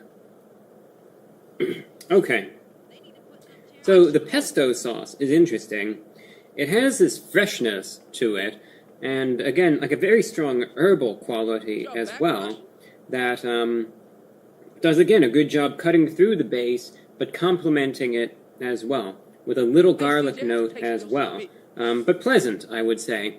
So, of these four sauces, ranking them from best to worst, my favorite is easily the roasted garlic parmesan. Second favorite is the creamy garlic pesto. Third, those two are the ones that actually complement it positively. The third one is the special garlic dipping sauce, which is kind of just there. You know, it doesn't really harm it in any way, you know, but it doesn't really help it either. And then you have the garlic hot honey sauce, which I would pass on that one. It's an interesting concept. Two of these sauces are good. One is, you know, alright, and the other one is a little iffy. But you know what? It's a fun pizza to eat. Good size. Good price for all this food. $14 for it. I could easily see this. It's a novelty, but it's fun to eat. Different flavor profiles. It's unique. I can't complain about it. Out of 10, therefore, the Papa Dippa from Hold on, we're almost back. Almost here. I'm going to give it a 7.9 out of 10. Not the best, not the worst, though. Get it if you're interested. Good price, interesting flavor, and that's all that I... It's finally the spooky season again, and here at Let's Talk Religion, we celebrate, as always, by talking about some of the darker aspects and corners of religion. Today, we will begin a series of episodes on occultism, specifically as it has manifested in the Islamic world throughout history. From the alchemical writings of Jabir ibn Hayyan, or Geber, through to the esoteric writings of various Shiite thinkers like the Ikhwan as-Safa, or Brethren of Purity, to the letrist magic of people like Ahmed al-Buni and even Ibn Arabi.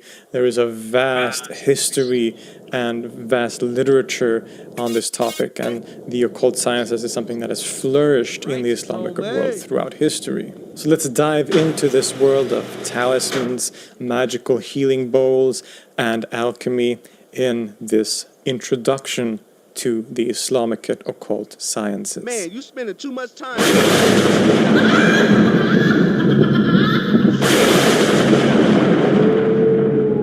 What the fuck? Why is it not letting me in the car? Okay, so there are a few things we need to get out of the way first. Firstly, the occult sciences, or magic, in the Islamic world is an appropriately mysterious topic. Up until very recently, there was little research, if any at all, done on this topic. It's even today still a hugely understudied field in that regard. If we look at academia in Europe or North America, the subject of Western esotericism is a, by now, hugely significant and well-respected academic field, but the same can definitely not be said for the Islamic occult sciences or Islamic esotericism or whatever you want to call it. This trend has started to change in the last few decades with groundbreaking research done by scholars like Liana Saif, Matthew Melvin Kursky, and Noah Gardner, to mention a few. This allows us to explore a central aspect in the history and development of science and the occult. And indeed, that's an important part that needs to be kept in mind from the beginning. What we call the occult was simply a part of the larger category of science to most people in history. As Kursky argues, the categories of science, magic, and religion have become kind of forcibly separated by a post-Enlightenment paradigm, a separation that did not exist previously in history. Even a central and relatively recent figure in the modern category of quote-unquote science, like Isaac Newton, was very famously into things like alchemy. But this division between categories is very pervasive today and often in a kind of hierarchical order. Science is at the top, religion somewhere in the middle, and magic at the very bottom, being something embarrassing, irrational, and superstitious, far removed from anything resembling the mighty science. Going forward, we should do our best to get rid of any such distinctions or ideas in our head, not only because it's very healthy to always realize that our particular worldview and the way we categorize these things into different topics is very much based on a particular ideology that we have been brought up into, and that shapes the way we look at the world and these different concepts, but primarily and most importantly, that none of the people who we will be talking about ever made such distinctions. So what are these topics that we are discussing? What is the occult sciences or occultism? Well, according to a kind of academic definition, and we are notoriously terrible at defining things.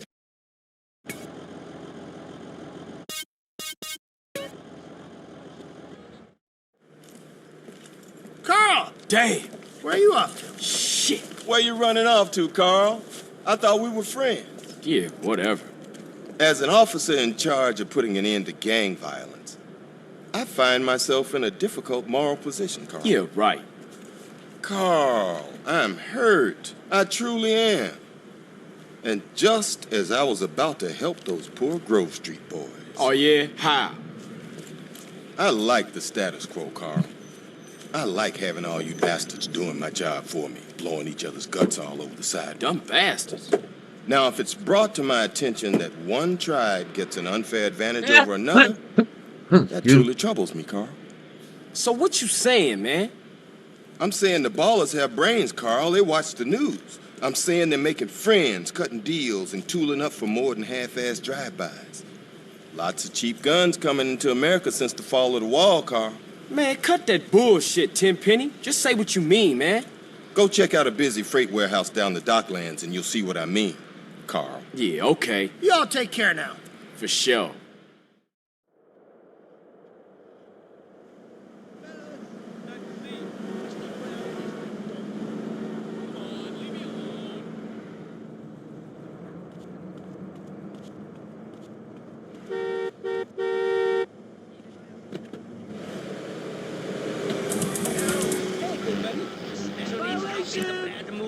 Do I know you?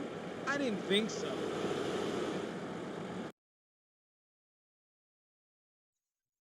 When we talk about the occult, we are referring to things including, but not limited to, astrology, alchemy, ceremonial magic, divination, numerology, dream interpretation, talismans, and other related topics.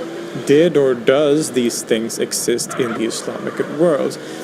Anyone who has a basic grasp of this topic and its history will know that it definitely did. But it can indeed be sometimes a controversial topic. I'm sure many of you are thinking right now, hold on, Philip, doesn't Islam forbid magic?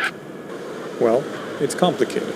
When we talk about these topics within science, the occult sciences, Arabic names that were used for it in the Islamic world include al-ulum al-khafiyya, meaning literally the hidden or occult sciences, or also al-ulum al-ghariba, meaning something like the unusual or the strange sciences.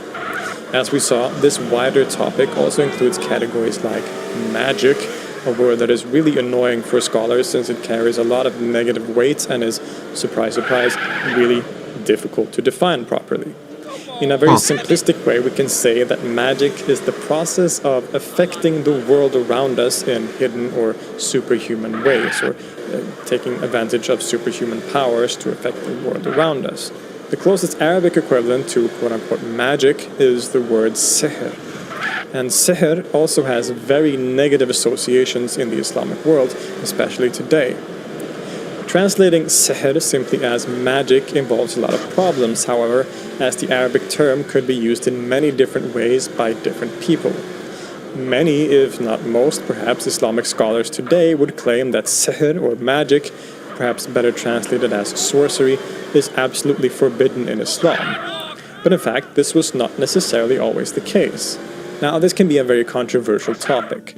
There are differences of opinion on the legal status of quote-unquote magic and related topics in the Islamic world. Many will point to famous medieval writers like Ibn Khaldun or Ibn Taymiyyah and even Al-Ghazali as being against such practices, thus representing some kind of consensus among scholars. Others point out that these are only a few minority voices and that historical evidence and other sources show that most people, well, didn't agree with them. And even in the case of those writers, they were only against certain occult sciences like astrology, but not necessarily others, like dream interpretation, for example. Now, don't get me wrong, there are definitely forms of magic that were universally considered wrong by Islamic scholars. The argument rather is that many people made a distinction between permitted magic, sihr halal, the kind that invoked God or his angels or his different powers related to him, and impermissible magic on the other hand, sihr haram, which might, for example, invoke jinn or other non-God forces. Indeed, the medieval lexicographer Ibn Manzur wrote in his Lisan al-Arab that magic was the process of, quote, turning something into other than its proper state, and which thus included, quote, everything from intercourse with the demons and enchantment to the power of poetry and eloquence, in other words, licit magic, sihr halal. This clearly gives us a broader definition of the word sihr, which can include things both good and bad, both licit and illicit. We will see examples of how this works later. Emily Savage Smith confirms, quote, sihr, for example, could apply to anything wondrous, including elegant and subtle poetry, to sleight-of-hand tricks, to the healing properties of plants, to invocations to God for assistance, to invocations to jinn or demons or the spirits of planets, and on occasion even to the divinatory art of astrology. Even medieval authors had their own definitions and subcategories.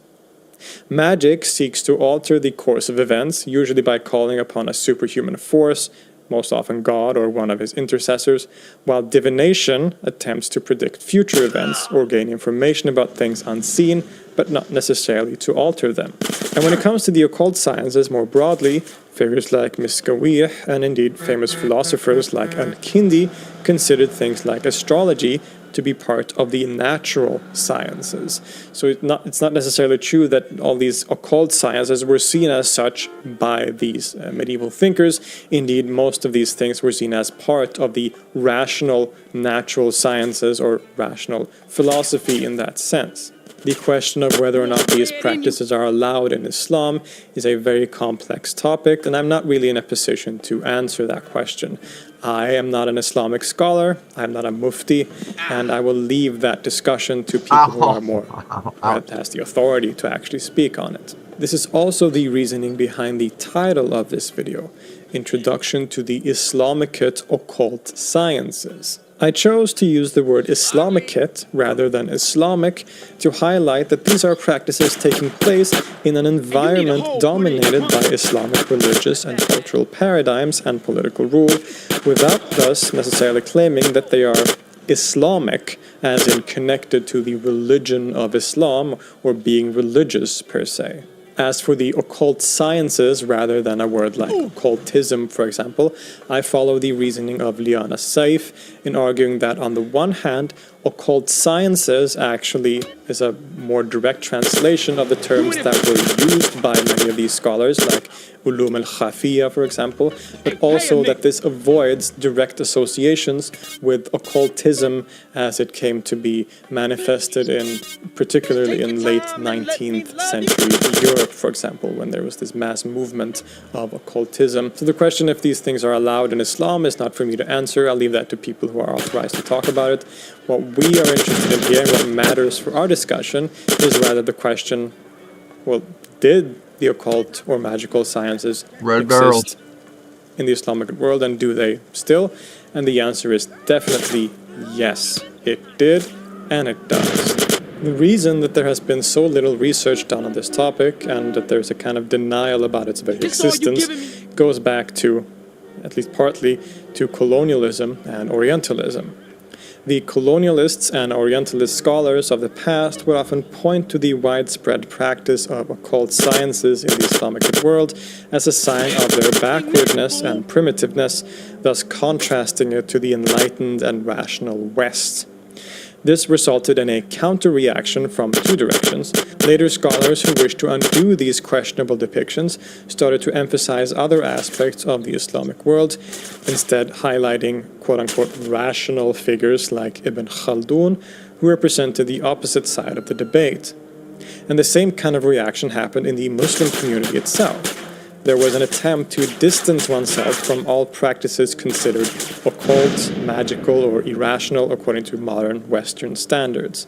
We see this in the many reform movements in the Islamic world, for example. So this is what has resulted in the contemporary situation, where the presence of magic and the occult in the Islamic world is often denied by many Muslim scholars and ignored by academia in the West. But indeed, when we look at history, we see an ocean of such sciences being practiced and written about. It's everywhere, and neither is it some folk practice only associated with uneducated peasants or regular folk. The occult sciences were something that the very people at the top, people like great scholars, philosophers, Sufi saints, scientists, and sultans, were involved with. And as we saw earlier, many of these people considered many of these things that we see as occult sciences as part of the rational endeavor of science or philosophy in a more general sense.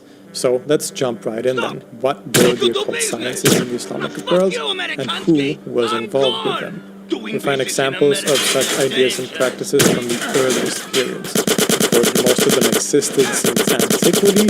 They had been a part of the culture in the Middle East and North Africa and Central Asia and many other regions since long before the life of the Prophet Muhammad, but the arrival and spread of the religion of Islam, of course, affected very greatly the way that these sciences functioned. The Arabs themselves in the pre-Islamic period had partaken in certain occult sciences or magical practices, perhaps most notably the unique to them cultural practice of what they called ilm al-ramal, which literally means the science of sand.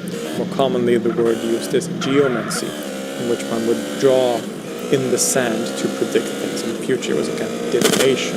They were also, just like many other peoples in what became the Islamic world in the Middle East and beyond, also involved with practices like astrology, alchemy, and other various forms of quote-unquote magic.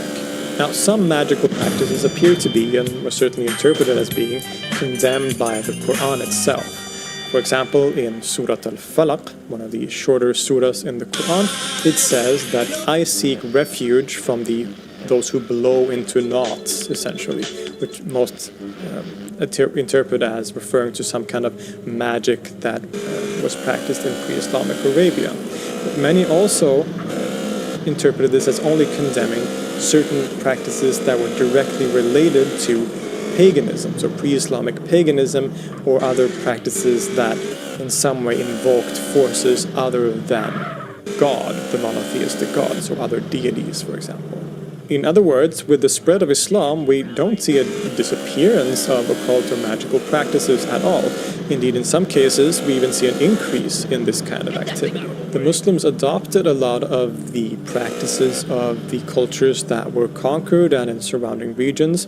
For example, Hermeticism became quite popular, an influence that many trace to the so-called star worshippers, the very mysterious group that apparently lived in the city of Haran in modern southern Turkey, which are also sometimes identified as the Sabians that the Quran mentions. However, these practices changed and adapted to the new Islamic theology. Certain practices like animal sacrifice, for example, seems to have been basically entirely abandoned in the post-Islamic period, while others were simply reframed according to a new Islamic paradigm. What this meant was that all occult practices, all magical invocations, all the powers that were sought out to help with various things were from God, or sometimes as angels or other intercessors. This is what made them halal, or permitted. One simply asks for help from God, which doesn't make it all that different from a regular prayer. What was abandoned for the most part were invocations or magic involving forces other than God, such as other deities or jinn, for example. Now, of course, there were still people who did practice magic involving things like jinn, as we will see, but ideally this was avoided and was generally condemned by the Islamic clergy. The way this worked, we can see, for example, in various objects that were used in talismanic magic. Objects that were used for protection against various evils. One could have an amulet, for example, that would be covered with names of God in Arabic, or verses from the Quran, magic squares, and other symbols or seals that were thought to invoke the powers of God for protection. This is still quite widespread today, and we can often find things like the Hand of Fatima or other similar objects imbued with protective powers. And this is what differs a lot of occult or magical practices in the Islamic world versus the pre-Islamic or non-Islamic contexts, that one almost exclusively invokes God or his power through intercession rather than other hidden forces, which is also why it might be a little problematic to translate sihr as magic, because magic in our sort of Western European context usually means things involving forces other than God, whereas in the Islamic world it was quite the opposite. Another famous occult science that in a way also has strong connections to an Islamic religious paradigm is alchemy. Indeed, while alchemy existed before the Prophet Muhammad, being developed primarily in Egypt by people like Zosimus of Panopolis, it was really fully developed into a proper scientific field and reached new heights in the Islamic world. Indeed, the word alchemy itself actually comes from the Arabic term al-kimia, although the word kimia probably originates from Greek, and the phrase means something like the process of transmutation, to simplify it. One of the most significant figures in the history of alchemy is the mysterious early Muslim Jabir ibn Hayyan, known in Latinized form as Geber. He is attributed with writing the so-called Jabirian corpus, a massive collection of alchemical writings, which is said to have included around 600 Arabic works. Now, it is doubted by scholarship whether or not all of these writings, if any of them, can actually be attributed to Jabir ibn Hayyan himself. Many even doubt the very existence of Jabir himself as a historical person, including near contemporary Muslim scholars in the Middle Ages. But the existence of the corpus and the idea of the figure of Jabir ibn Hayyan shows that alchemy was a science that was taken very seriously by many at that time. Assuming he existed, Jabir's identity is also debated. It seems that he was born in Persia, but that he ultimately came from an Arabic tribal background. In terms of religious affiliation, most assume he was a Shiite, because indeed, very significantly, he often mentions Ja'far as-Sadiq, the 6th Shiite Imam, as his teacher and as the person who has taught him all the esoteric secrets. And this is a very important and interesting point, that the Shia Imams were often seen as the source of all esoteric knowledge and sciences in the Islamic world. Ja'far as-Sadiq, in particular, stands as a central figure in this regard, and is held in high esteem as a teacher by both Shiites and Sunnis, albeit for different reasons. It's not just alchemy that is associated with the Shia Imams, but all kinds of esotericism and occultism related to religious practice and beyond. But alchemy remained an important science during the Middle Ages and into the modern world, that would indeed lay some of the groundwork and lead to the modern field of chemistry. Alchemy was, and has always been, primarily a physical, natural science. It is the process of transmuting or transforming natural substances, most famously of turning base metals into gold or creating the philosopher's stone, for example. But alchemy sometimes also took on more psychological, symbolic, and spiritual meanings. One of the earliest and most important proto-Sufis, or Muslim mystics/renunciants, Dhul al-Misri, is said to have been an accomplished alchemist. Of course he was, since he was from Egypt. And a lot of the basic Sufi terminology and ideas came to use alchemical language, such as purifying the heart, for example, thus turning a soul that is coarse into a purified gold. This is very alchemical language, and this shows up much later in the writings of people like Ibn Arabi, as well as Al-Ghazali and beyond. But strongly related to alchemy is, of course, also astrology. This was the most popular form of divination in the Islamic world. Like most of the world at that point, the Islamic thinkers believed that the stars and different heavenly bodies that one could see in the night sky had a direct influence on the world and on human beings, our lives, and the things around us. The planets, the heavenly bodies, the stars, as they were known, planet literally means wandering star, so they were all seen as stars in some way. But it was thought that these stars could be used to not only to look into past events, present events, but also to predict future events, and also to be employed in various ways practically, which we will see soon. The Arabic Muslim philosopher Al-Kindi famously developed the idea of stellar rays as a theory for how magic works in general. In his treatise On Rays, or On the Stellar Rays, which sadly only survives in Latin translation, Al-Kindi explains how the stars act as kind of radiators that send rays from the photonic world forms. These invisible rays and the almost musical harmony between them is what determines reality as we know it. Everything emits and interacts with these stellar rays, which acts as the causal factor behind every effect in the world. Furthermore, this means that the person who understands how these rays work can not only grasp fundamental aspects of how reality works, but also, to some degree, to manipulate it. Through various means, one can control these rays that exist all around us, and through that also affect the physical world, and thus we have achieved magic. All forms of magic can be explained in this way according to Al-Kindi, through these stellar rays. And one can influence these rays in various different ways, including simply by uttering certain words or phrases, like incantations and indeed even prayers. Prayers, according to Al-Kindi, work in the same way. These rays themselves and the heavenly bodies from which they come were of course thought in themselves to be controlled by God, who always remains the absolute power in the universe. But astrology as a science was indeed always one of the most controversial of these so-called sciences. When we look at critical writers like Al-Ghazali or Ibn Khaldun, who criticized certain occult sciences, it was usually primarily astrology that they criticized. Because indeed, it can be interpreted that when they talk about the heavenly bodies and their influence on the world and using these heavenly bodies and their powers to influence things, this can be interpreted to mean that we are using powers other than God to do our will, and thus we are doing something that is not permitted.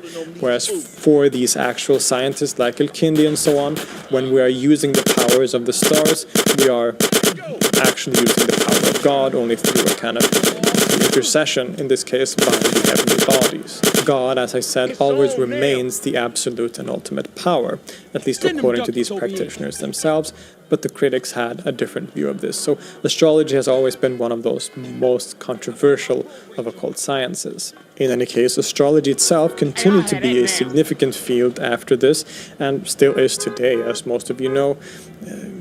I'm sure most of us have seen someone who wants to read our fortune or interpret who we are or our personality based on some sign that we were born under, for example. These are widespread practices even to this day. Aside from gigantic figures like Al-Kindi, we find other peoples like Abu Ma'shar, and the theories of these early figures, including that of the stellar rays, remain central features of the esoteric and philosophical developments of later periods. In some of the most central and famous books of occult sciences, like the Picatrix or the Shams al-Ma'arif, we find clear influences from people like Al-Kindi. And recent studies by Liana Saif has also demonstrated how they have been hugely influential for modern occultism and Western esotericism as well. The way people today sometimes talk about energies around us that influence the world has direct parallels to the rays of Al-Kindi, for example. Hermeticism continued to be influential in the Islamic world as well. We have figures like Ibn Washiyah and his fascinating Kitab al-Filah al-Nabatiyya, or the Nabatean agriculture, a work dealing not only with agriculture, as the title suggests, but also things like astrology and magic. Some of the great philosophers and mystics or Sufis of the medieval age dealt with various occult sciences, including the ones already mentioned, but also in the case of Ibn Sina or Avicenna, for example, through things like herbal medicine. Even this fits into this category of occult sciences. We can see in his Ashifa or other writings how he talks about using different herbs or plants to cure illnesses or other ailments. fascinating stuff that is very much still in use today. There's nothing like a glass of Maramia tea when you have an upset stomach. As mentioned, a lot of these occult topics were strongly associated and thought to have originated with the Shia imams like Jafar as-Sadiq, and we often see Shia thinkers as some of the most noteworthy when it comes to these topics. The very famous and mysterious anonymous group known as the Ikhwan as-Safa, the Brethren of Purity, who were probably Ismaili Shiites, devoted an entire epistle in their grand work, probably written in the mid-10th century, to magic, or sihr. There was never any question of whether or not magic worked or existed. Of course it did. The relevant questions were, how do we protect ourselves from magic? Is magic allowed or not? And sometimes, how does magic work? And this stuff was widespread. All the way in Al-Andalus, in modern Spain, there were people who were very much into the occult sciences here as well. And it is in this environment, in the 10th century, that one of the most significant books of occult and magic sciences appear. One of the most famous grimoires, certainly in the Islamic world, but in the world generally, is written at this time, which is known as the Ghayat al-Hakim, which means the goal of the sage. This is a kind of syncretic work of magic and astrology, which became very influential, not just in the Islamic world, but also in Europe, where it became more famously known as the Picatrix. There's so much fascinating stuff to talk about when it comes to this topic. Magical seals, the Staff of Moses as a magical object, magical healing bowls, the Seal of Solomon, other talismans. By the 12th century, if not before, occult sciences and certain forms of quote-unquote magic had become mainstream. It was widespread and an aspect of daily life that was taken for granted. At around this time, it also came to be strongly associated with Sufi saints and their spiritual authority, and indeed continued to be developed by them. Another one of the most famous, significant, and indeed controversial works of occult science in the Middle Ages is the so-called Shams al-Ma'arif, or the Sun of Knowledge, attributed to the Egyptian Sufi personality Ahmed al-Buni. This work is really a work of Sufism and dhikr, the invocation of God's names, which leans heavily into the occult aspects. This includes how to make protective talismans using God's names and other seals, but also involves discussions about jinn magic and other things. Very fascinating stuff indeed, but also, as I said, very controversial. This book is sometimes considered to be almost cursed by some Muslims, and that even owning a copy will bring you great misfortunes. By contrast, some Sufi orders still use it as an important work of spiritual instruction, and it has become perhaps the most important occult work or grimoire in the Islamic world since then.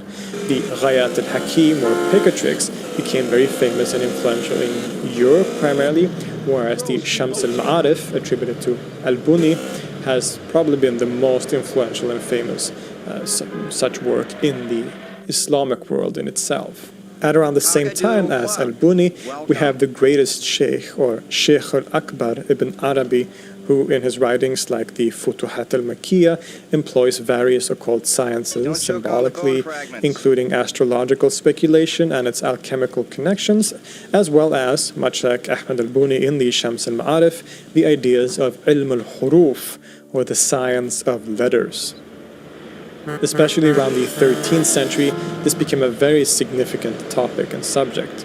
The science of letters proposes, to simplify a bit, that the letters of the Arabic alphabet have powers in themselves that can be utilized.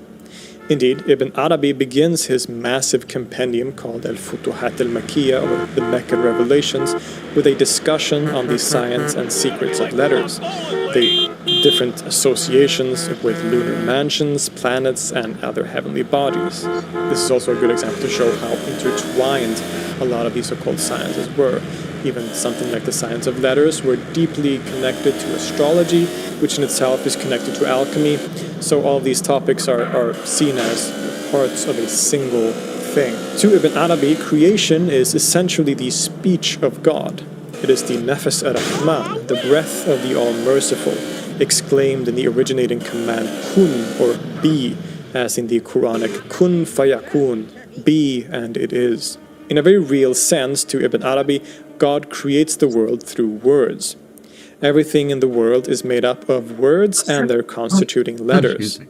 And the actual letters of the Arabic alphabet are like visual representations or symbols of these essential letters of which creation is made.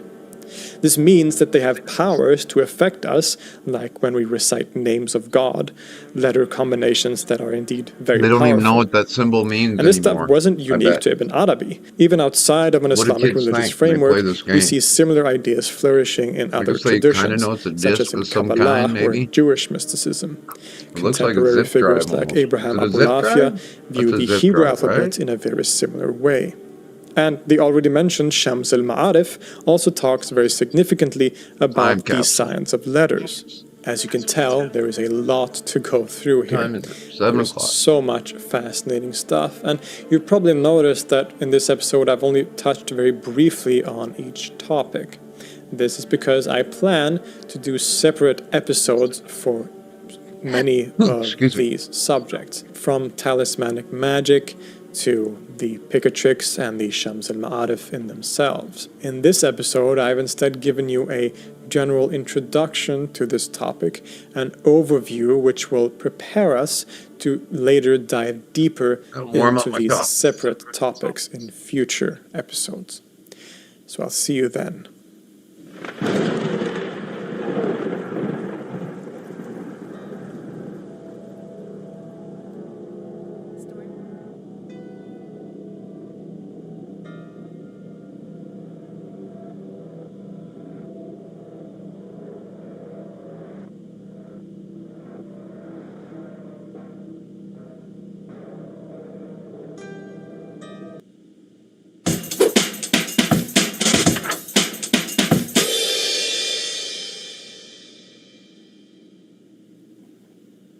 My name's Ed Piskor. I'm Jim Rugg. We're going to talk about Daredevil Born Again, probably the one major Marvel perennial, but first we have a little business to take care of.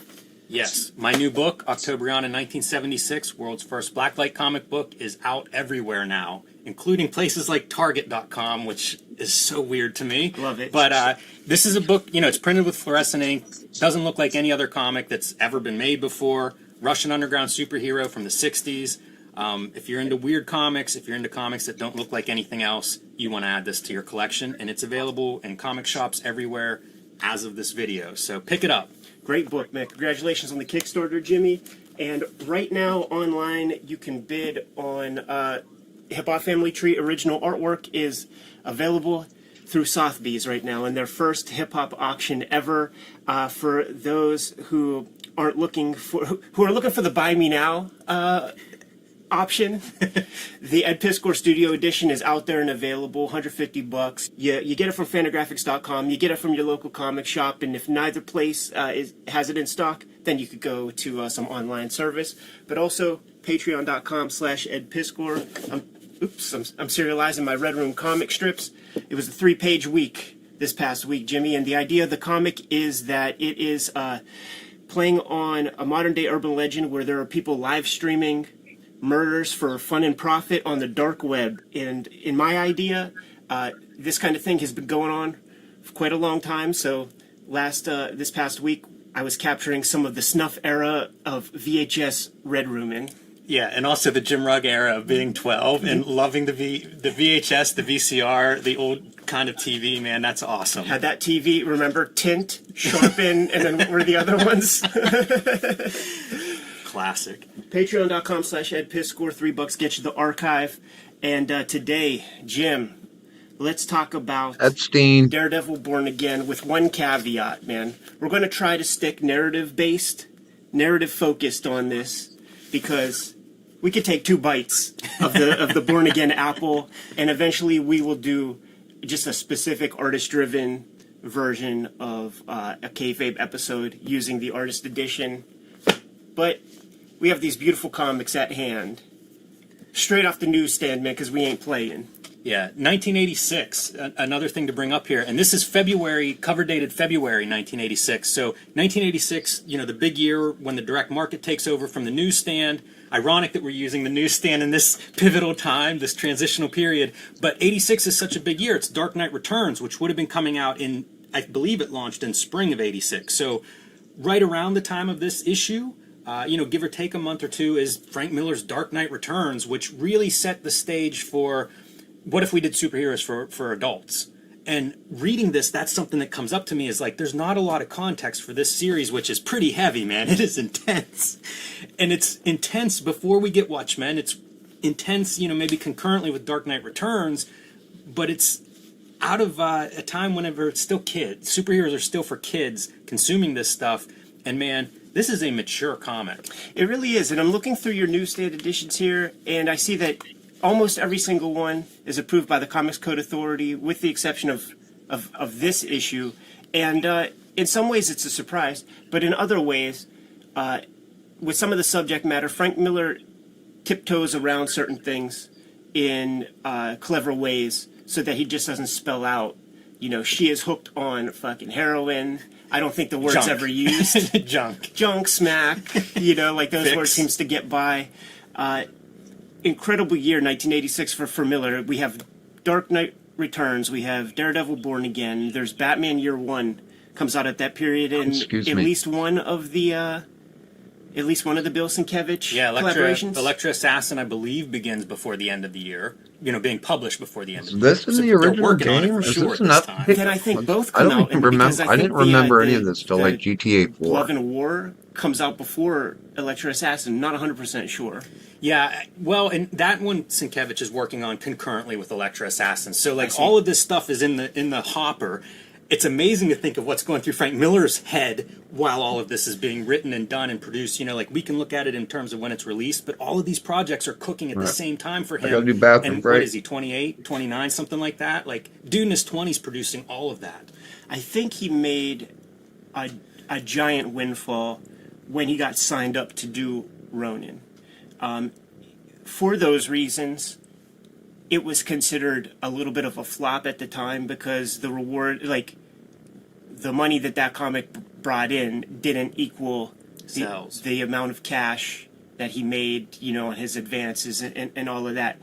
It has to be brought up because if you have those kind of coffers behind you, it makes it unfair to every job guy in the industry because you could take a little bit of time and you could plot your strategy with your next work, with your next comics, and you could probably give your work a little more polish than the month in, month out, monthly guy can do. And I get that vibe from this. You know, you say that, but let's compare it to one of his contemporaries, John Byrne. Famous. I mean, I don't know if anybody made more money in comics in the early to mid '80s than John Byrne. You know, once royalties start, probably after Ronin, his X-Men books have sold quite well. So, you know, like John Byrne is another guy who would have been near the top of the ladder in terms of commercial success in comics at this time period, famous for saying he was happy to be a cog in the machine. So, you know, part of it is you have the financial means to step back and work this medium differently.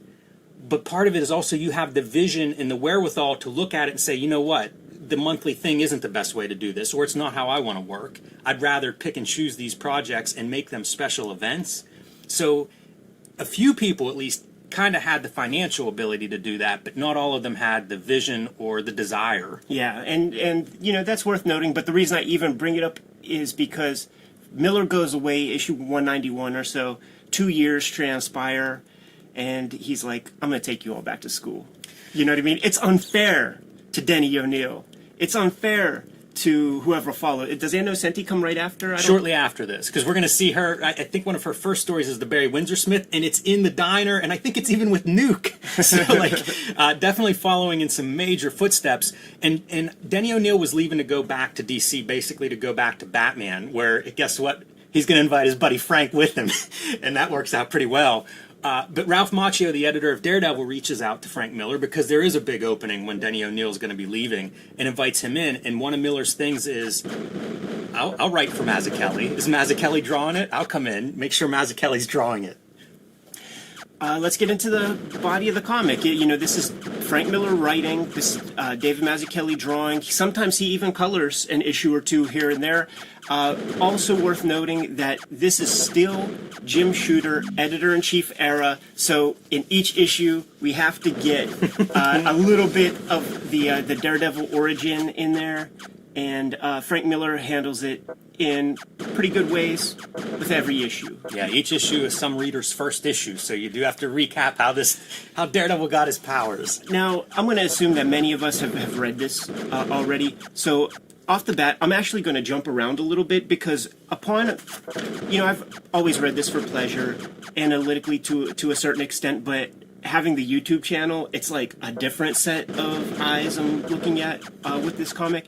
One of my major notes is that each issue, the way the cliffhanger works for, say, the first 4 issues, because it becomes a different comic the last 2 issues, the cliffhanger in each of the first, 5 issues is different than the cliffhanger in almost any other piece of pop culture media you can consume. And what I'm talking about is the way each of these comics works. Frank Miller's a sick fucker, and he's just dismantling Matt Murdock to his core, right? And it pretty much starts on page 1. So it's harrowing moment after harrowing moment. We're destroying the psyche of our tried and true hero. But the cliffhanger of each of these issues, it's not Daredevil hanging from a water tower and how he's going to get out of it. It's a small glimmer of hope at the end of each of these issues. You know what I'm saying? So let's just skip ahead real quick to sort of show this stuff off. So after the dismantling of Matt Murdock as a man, freezing his assets, all that, then they blow up his house, and the hopeful moment is when Matt Murdock's at his most paranoid. He now realizes, okay, Kingpin, you went one step too far. You showed your hand. And now, this is the diagnosis. When you have a problem and you can diagnose it, then you can start to work on it. And that's what this is. This is the diagnosis issue. This is the one where Matt Murdock is seeking out Kingpin, and he's going to jack him up. He gets jacked up, tossed in, Jamaica Bay or something. The hopeful moment is that when the car is found, you don't find the guy. He's alive. Yeah, and the page before you see Kingpin lamenting that. No body. Right. No body. So he's a bumbling, homeless guy, basically, in this issue, but he gets discovered by a person who kind of turns out to be probably his mom. Right. Should we just launch right in now? Yeah, man, dig in, because this opening sequence, I mentioned this being kind of at a time when comics are still sold to kids.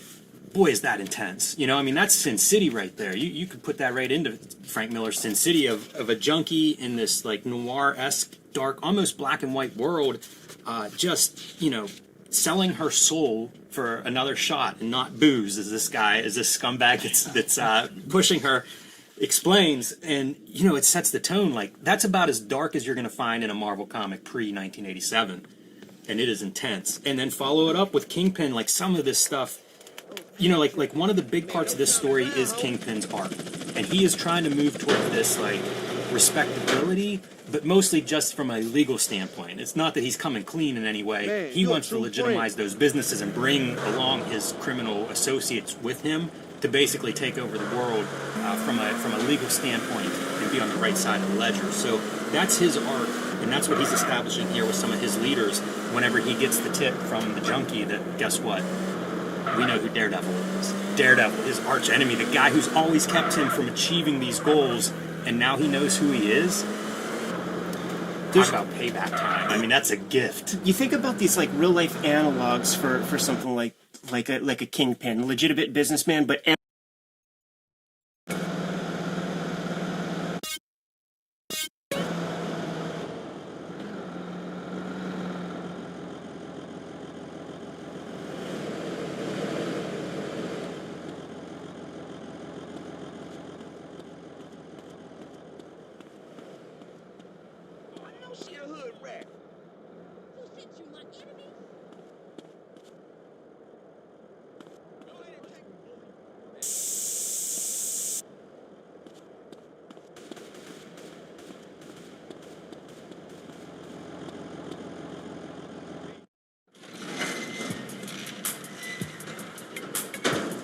Hey, Carl. Keeping busy, I hope. You know me, Officer Tenpenny.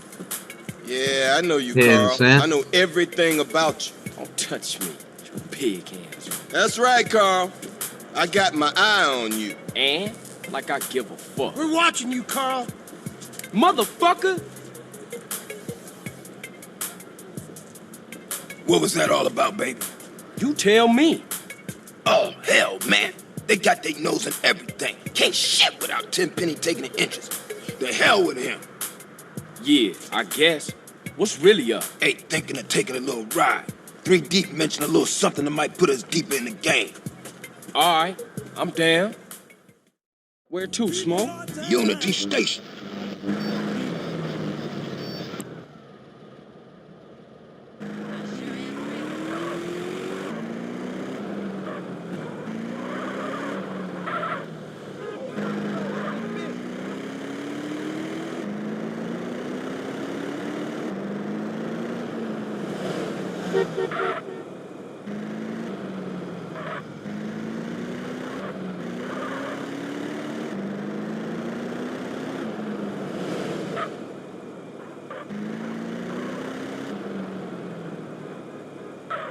What we looking for, Smoke? Some Vargas cats meeting some San Fierro reefer, cutting some kind of deal. San Fierro? I thought northern Mexicans don't mix with Los Santos SAs. Shit, you got me. That look like them. Motherfuckers clocked us.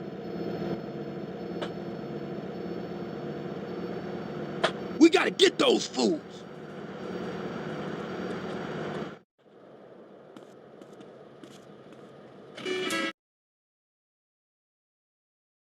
Everybody knows he's a criminal, and you think about, like, you know, the Dapper Don, John Gotti, or like a Suge Knight or something, where What's up, everybody man? knows and is I'm coming.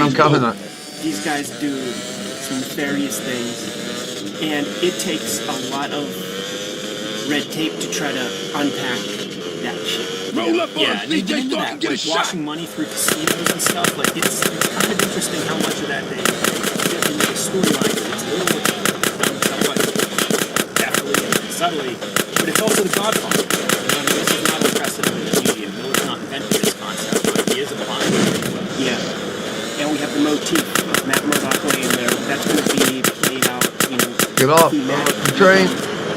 Over the course of a couple of issues and Wildcats.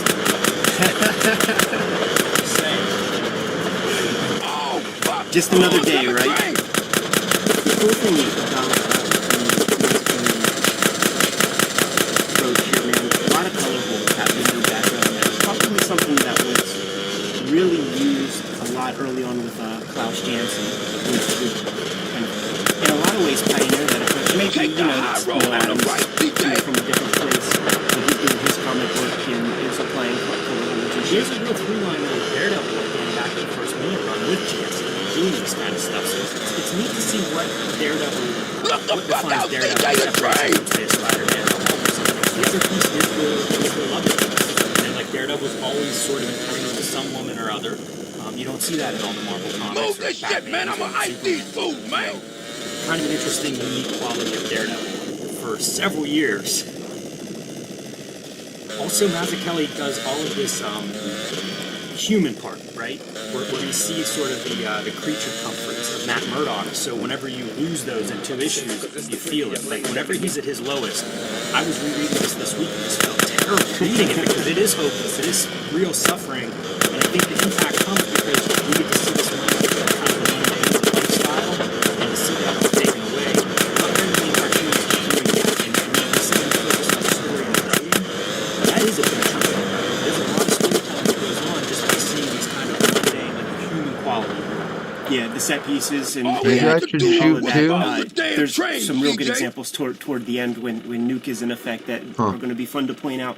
But what we're dealing with right here is now that Kingpin knows that Matt Murdock is Daredevil, he's systematically getting all of Matt Murdock's assets frozen, stopping his payments for all of his bills. And essentially, like, Matt Murdock's about a week away from getting evicted and losing his license, getting disbarred for somebody's coming forward. Actually, Nick Manilis, one of the cops that was like a semi-reoccurring character in the Frank Miller Getting canceled. earlier issues. Kingpin is canceling Matt Murdock. By Frank Miller in his Apple self-published days. That is fuck.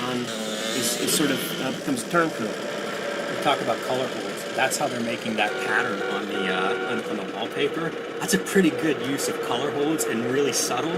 But man, once you start looking for them, you see them everywhere. Sometimes it's very obvious for an effect like the wallpaper pattern. Man, that's a nice use. The color's dope in here, man. The color is definitely pretty cool. As Matt Murdock's life is being thrown into upheaval, it's almost like he's trying to take stock and try to figure out where this kind of attack is coming from. And he's calling, he's calling Ben Urich, and he's not getting satisfying responses, which is making him more and more paranoid, essentially. Yeah, and Urich is going to be a character that's used a lot. A character that, again, stretches back to the Miller's original run, and a guy who is very close to Matt Murdock and knows the secret. So confidant of Matt Murdock and Daredevil, probably about as close as a character gets to be.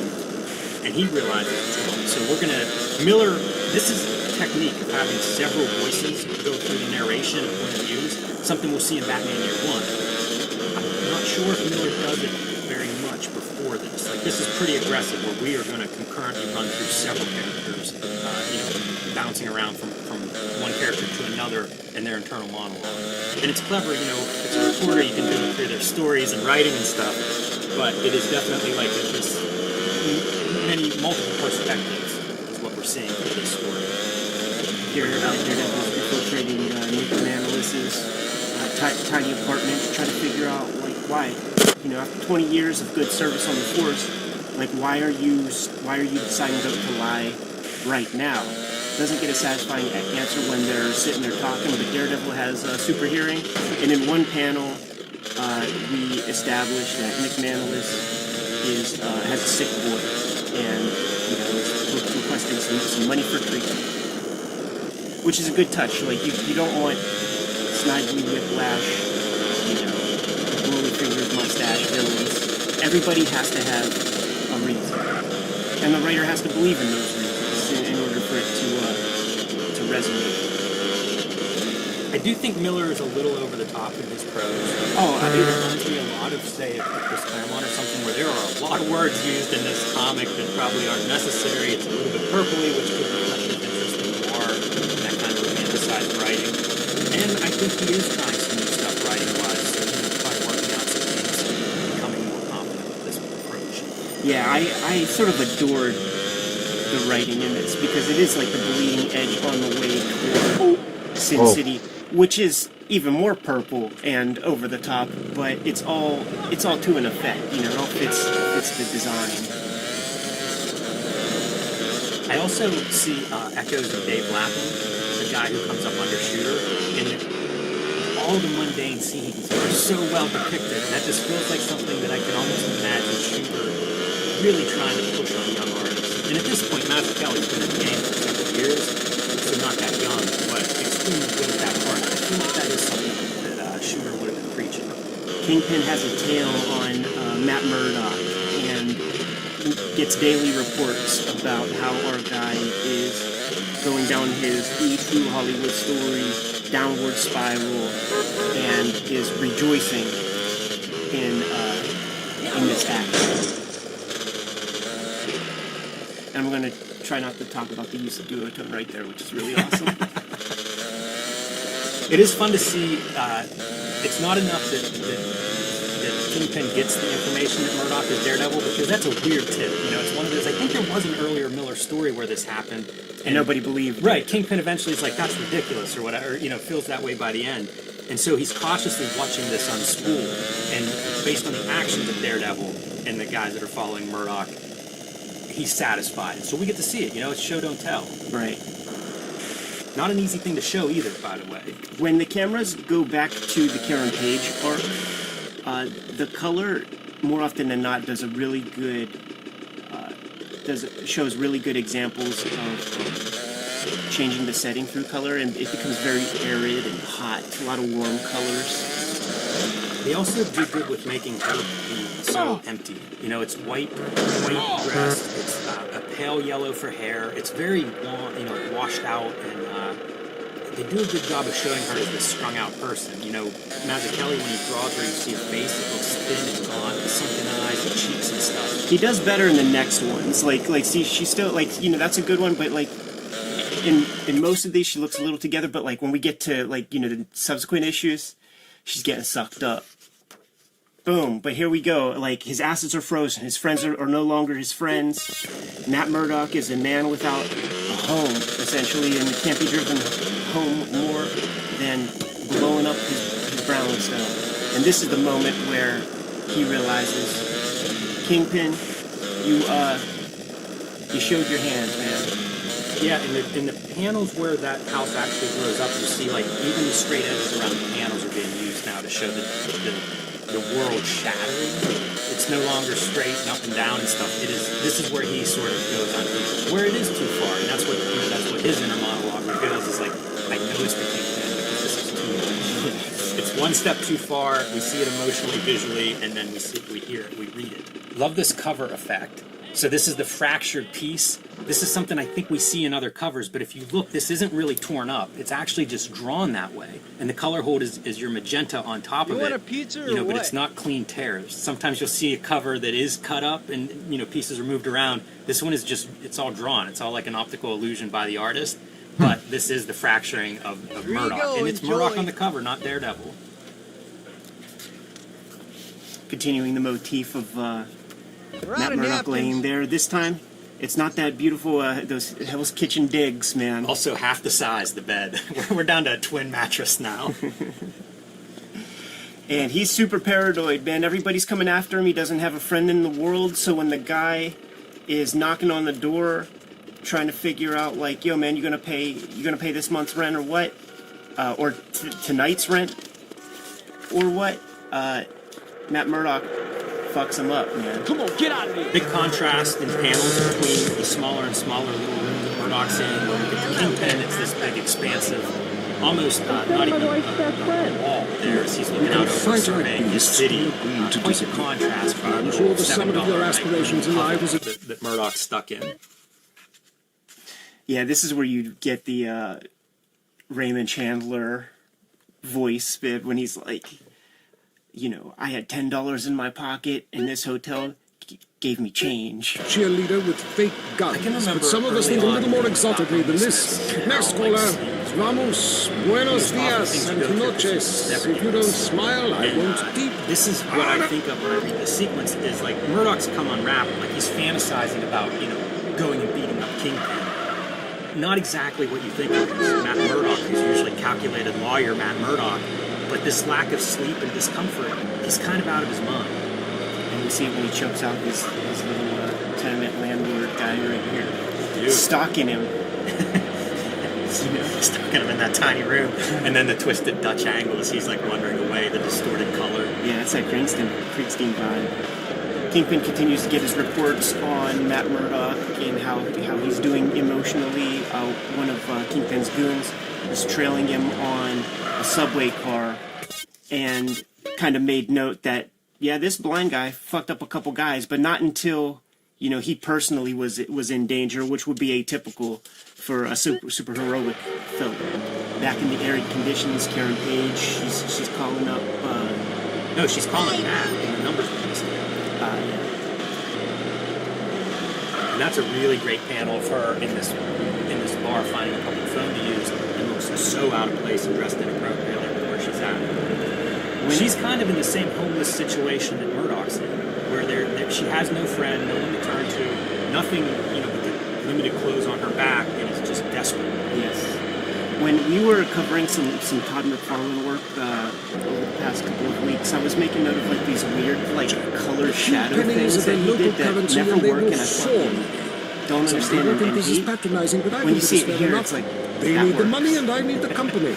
Besides which, it is the oldest profession. What? And it does take restraint, not to time for me to head south again.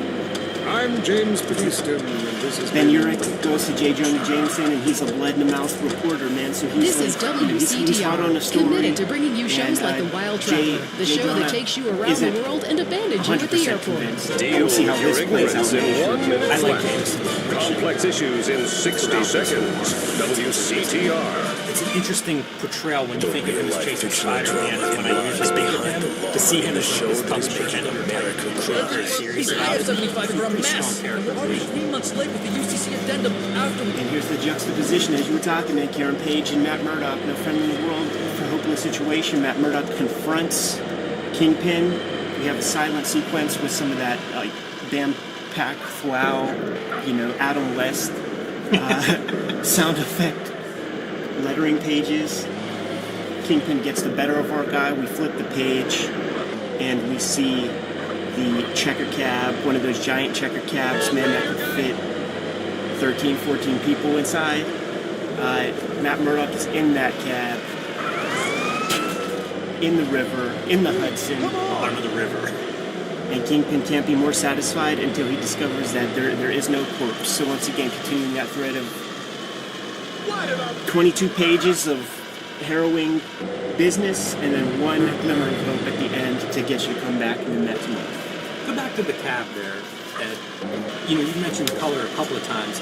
Look at the green, murky, dark kind of colors on this cab scene ending bottom of the river, bottom of Murdoch's life, And then you turn the page and it's the opposite colors. It's the other side of the color wheel as we see Kingpin in all his glory with the pinks and the purple and yellows, the warm and opposite side of the color wheel to contrast these two characters and where they're at this point in the story. Magenta has been Kingpin's color throughout this comic, and everybody gets their set of hues.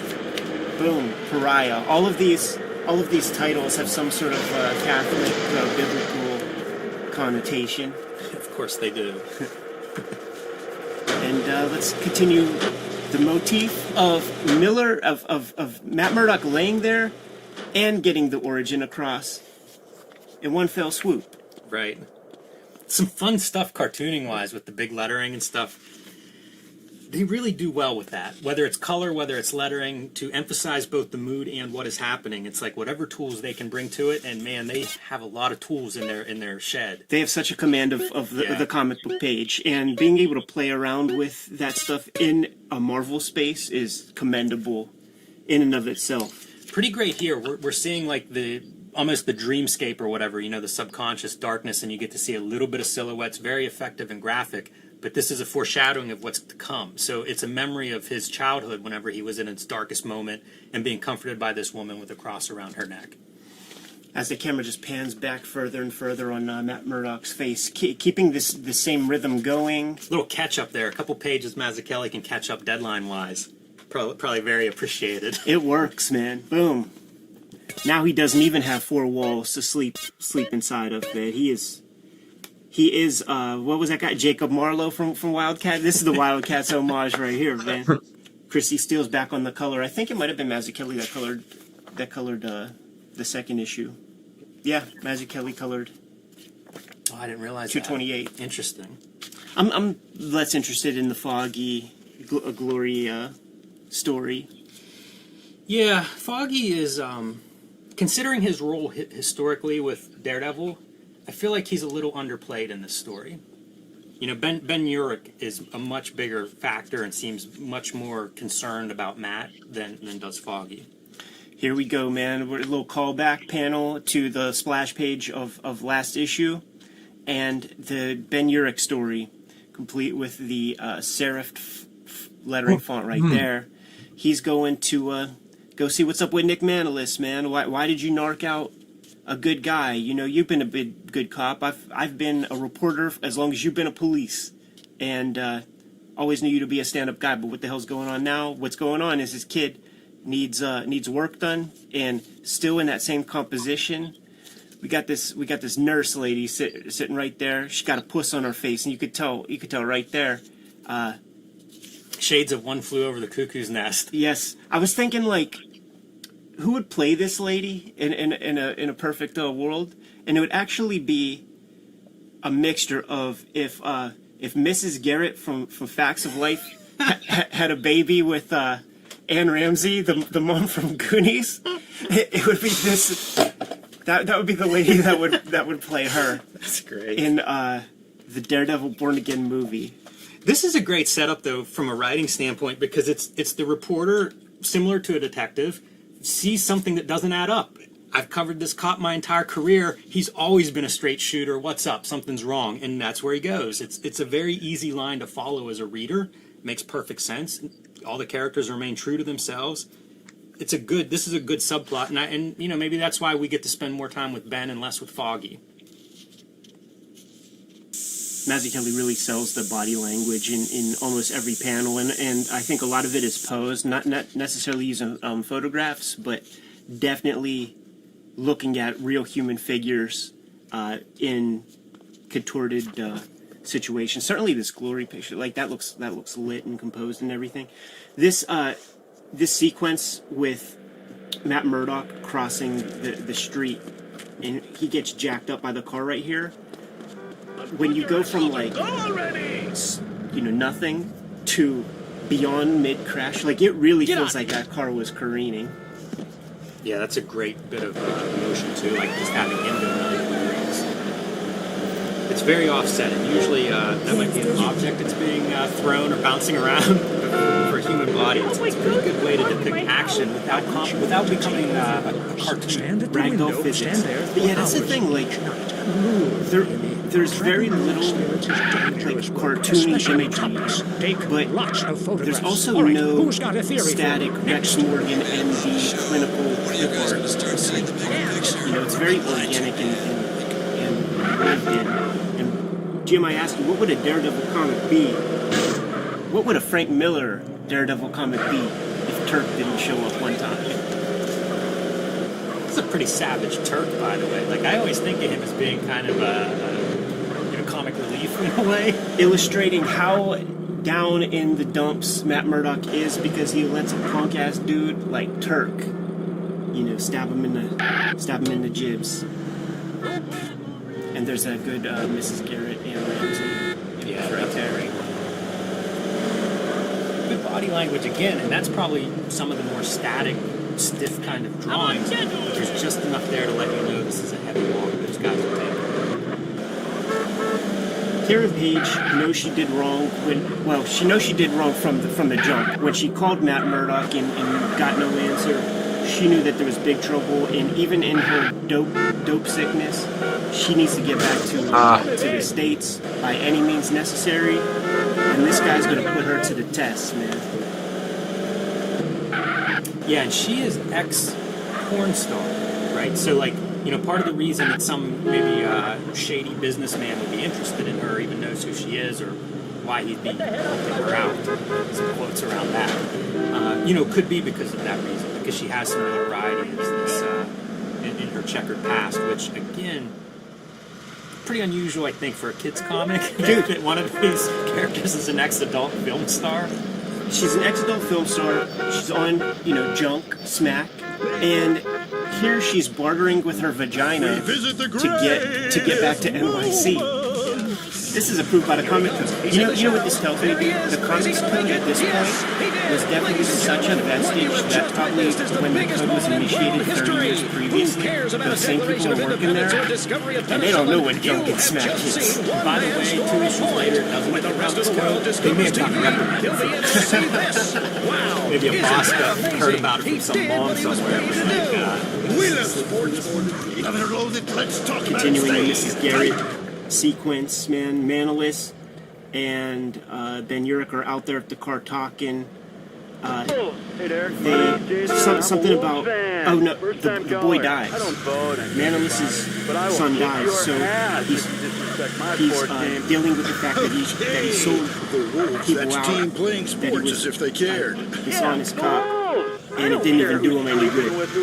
So he's ready to spill. Mrs. Garrett ain't having none of that, man. Who's on the phone? She breaks Urich's typing.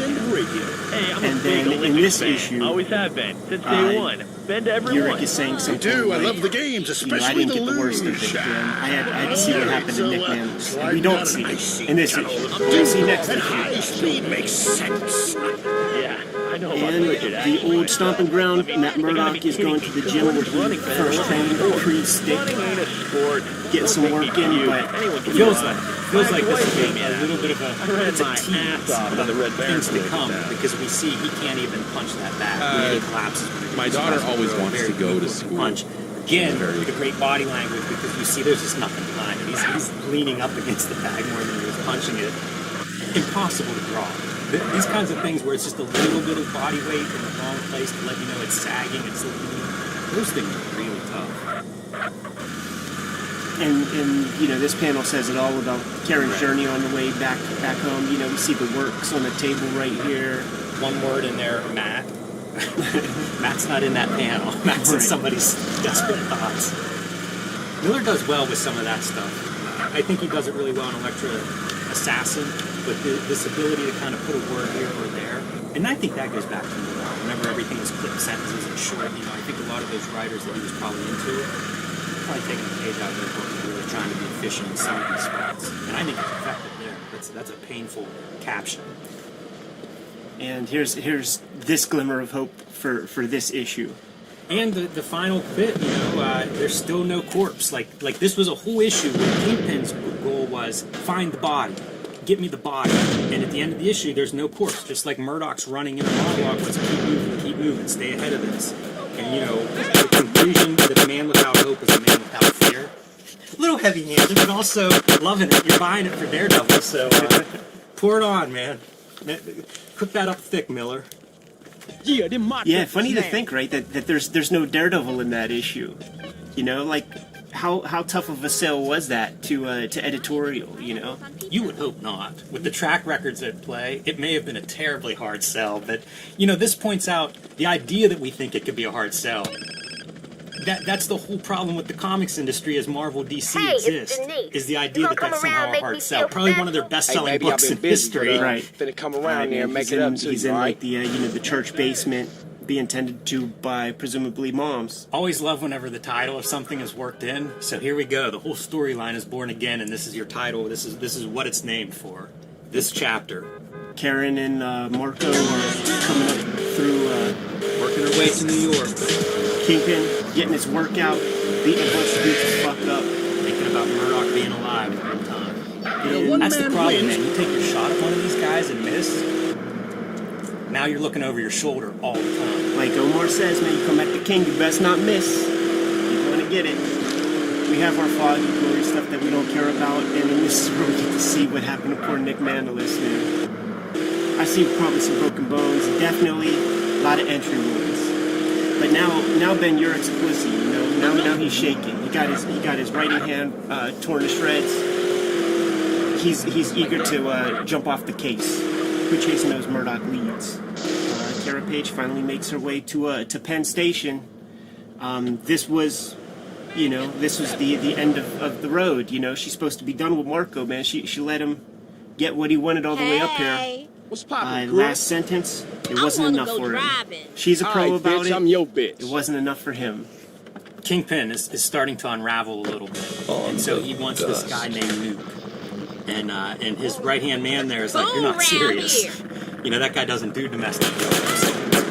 Kingpin is, he's freaking out. Like, in his head, he's building up Daredevil to be this giant who he has been unable to kill, despite throwing everything at him. He's still out there. And now, Kingpin's feeling the hunt a little bit. Hey, one weird art question.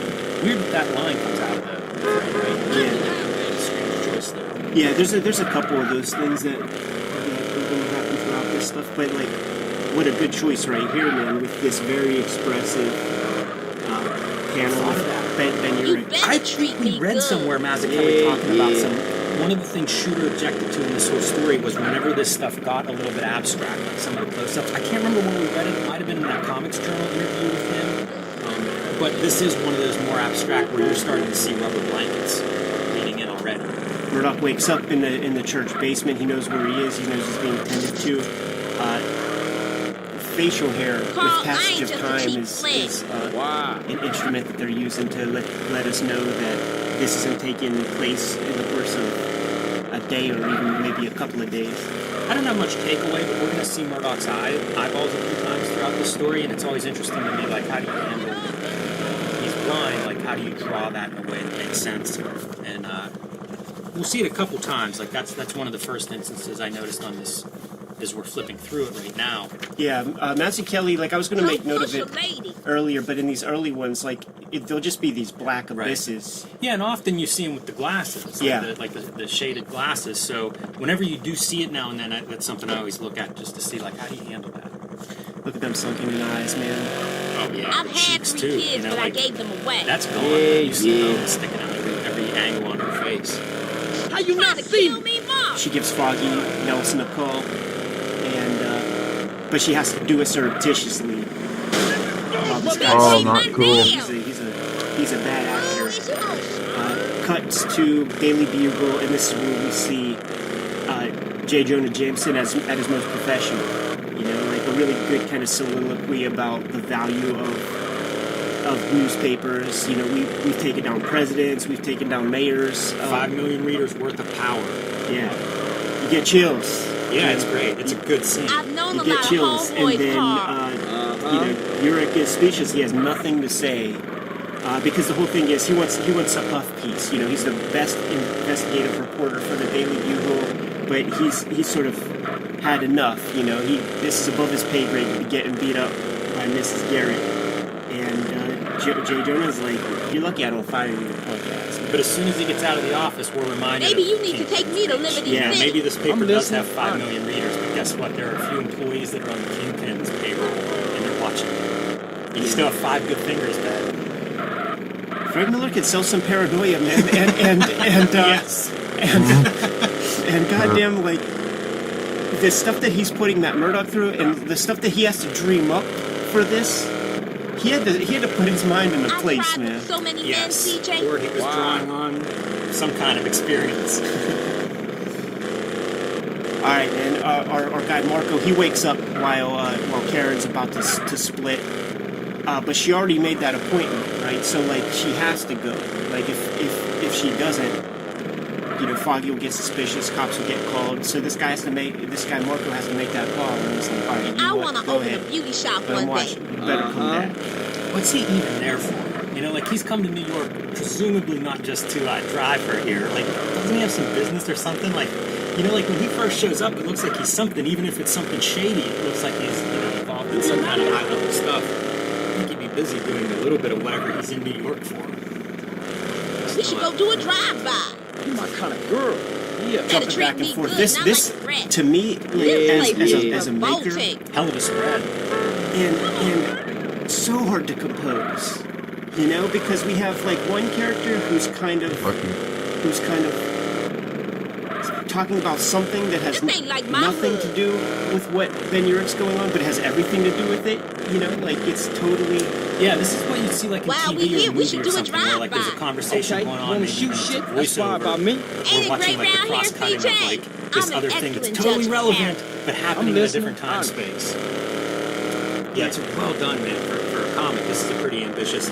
Cool that it's a centerfold of an issue too. Like this is a really impressive piece. This is what you would see in something like some of the Watchmen stuff, where it's like so detailed, page panel layouts. This feels a little bit like that, where it's like, yeah, this is basically a graphic spread. Capturing the mania of a deadline-oriented newsroom, cutting to the hospital room of Nick Manolis, who actually turns out is still alive after all of those wounds. But look at that shadow coming to the door, man. We recognize that. We recognize that form. And Urich, you know, he won't even say Matt Murdock's name any longer. You know, the nurse comes in, knows that Manolis is talking to Ben Urich, and she's like, "What's up, Ben? I want you to listen to this." Look at the great silhouette of this, of him gasping out his breath, the hand convulsing, all in silhouette. There's almost nothing there. Like it's like magic to be able to draw that way and have it come across. And we've slowly been zooming in on Ben. And as we go back and forth between the hospital and the newsroom, just slowly zooming in on him and the color setting in. And here we're getting, you know, more abstract Ben vibes. Towards the end, sign off. Lois, the nurse. Thank you for listening. Let's get ready. Funny too, you cut from that to when we interview with Murdoch, and he's talking about a woman who came to him with words of hope. You know, it is really like slick, the transitions from panel to panel, scene to scene.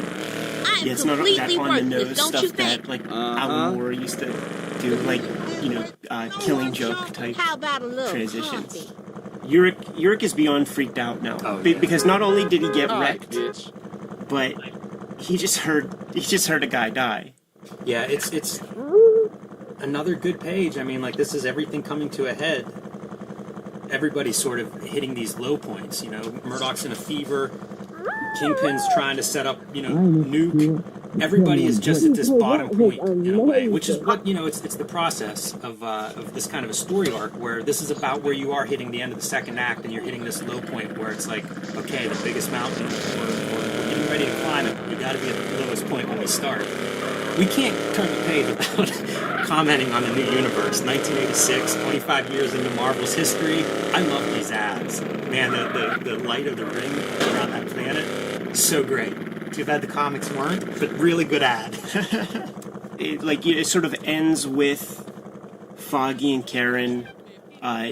She reveals that she's been going through some struggles, even though Foggy's doing that thing that it's very American, it turns out, that like when that people ask how you're doing and expect to hear, oh, I'm doing fine. So Foggy's like, yeah, he keeps saying, yeah, you look so great, blah, blah, blah. And she's like, Foggy, I'm a junkie. Yeah. But Foggy, you know what, this page makes me think this is Foggy's arc. Ben is there for Murdoch and Daredevil. Foggy is here for Karen. Because he won't let her leave and go back to this abusive guy, no matter the risk to himself. He calls her family, and in a way like those, you know, we talk about Karen and Murdoch having these parallels as they're going through their homelessness and struggles and stuff. That's what Foggy is here. Like, he's the lifeline that Ben will be to Murdoch. And then this panel is weird. Look at the background around that. It looks fine color-wise until you look close, and then what the heck is that even? What are we seeing there? You know what it feels like? It feels like a spread in like a Bakshi cartoon, you know, where there will be these like extreme foregrounds, and it's more emotional than a real life set piece. This is also an amazing, beautiful panel. Really impressive. Incredible the reductive stuff that he does, and when we crack open that artist edition, in fact, we should put a follower count on like when we cracked that artist edition, you know, 30,000. Have you seen any script pages from Miller for this story? No.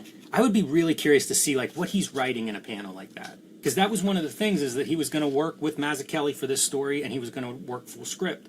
And we've seen full script for like the Batman Year One. I'd be curious to see it on here. I gotta get. Ben Urich makes peace with who he is. He's an investigative reporter. He says the name Matt Murdock. He knows what he has to do.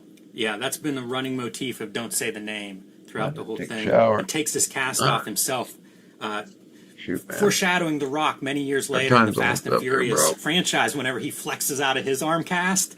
Kind of the same type moment. I think that's where they got it. Gonna have to take your word on that, man. All right, one more try to motorcycle. So, cut to the costume shop of Melvin Potter.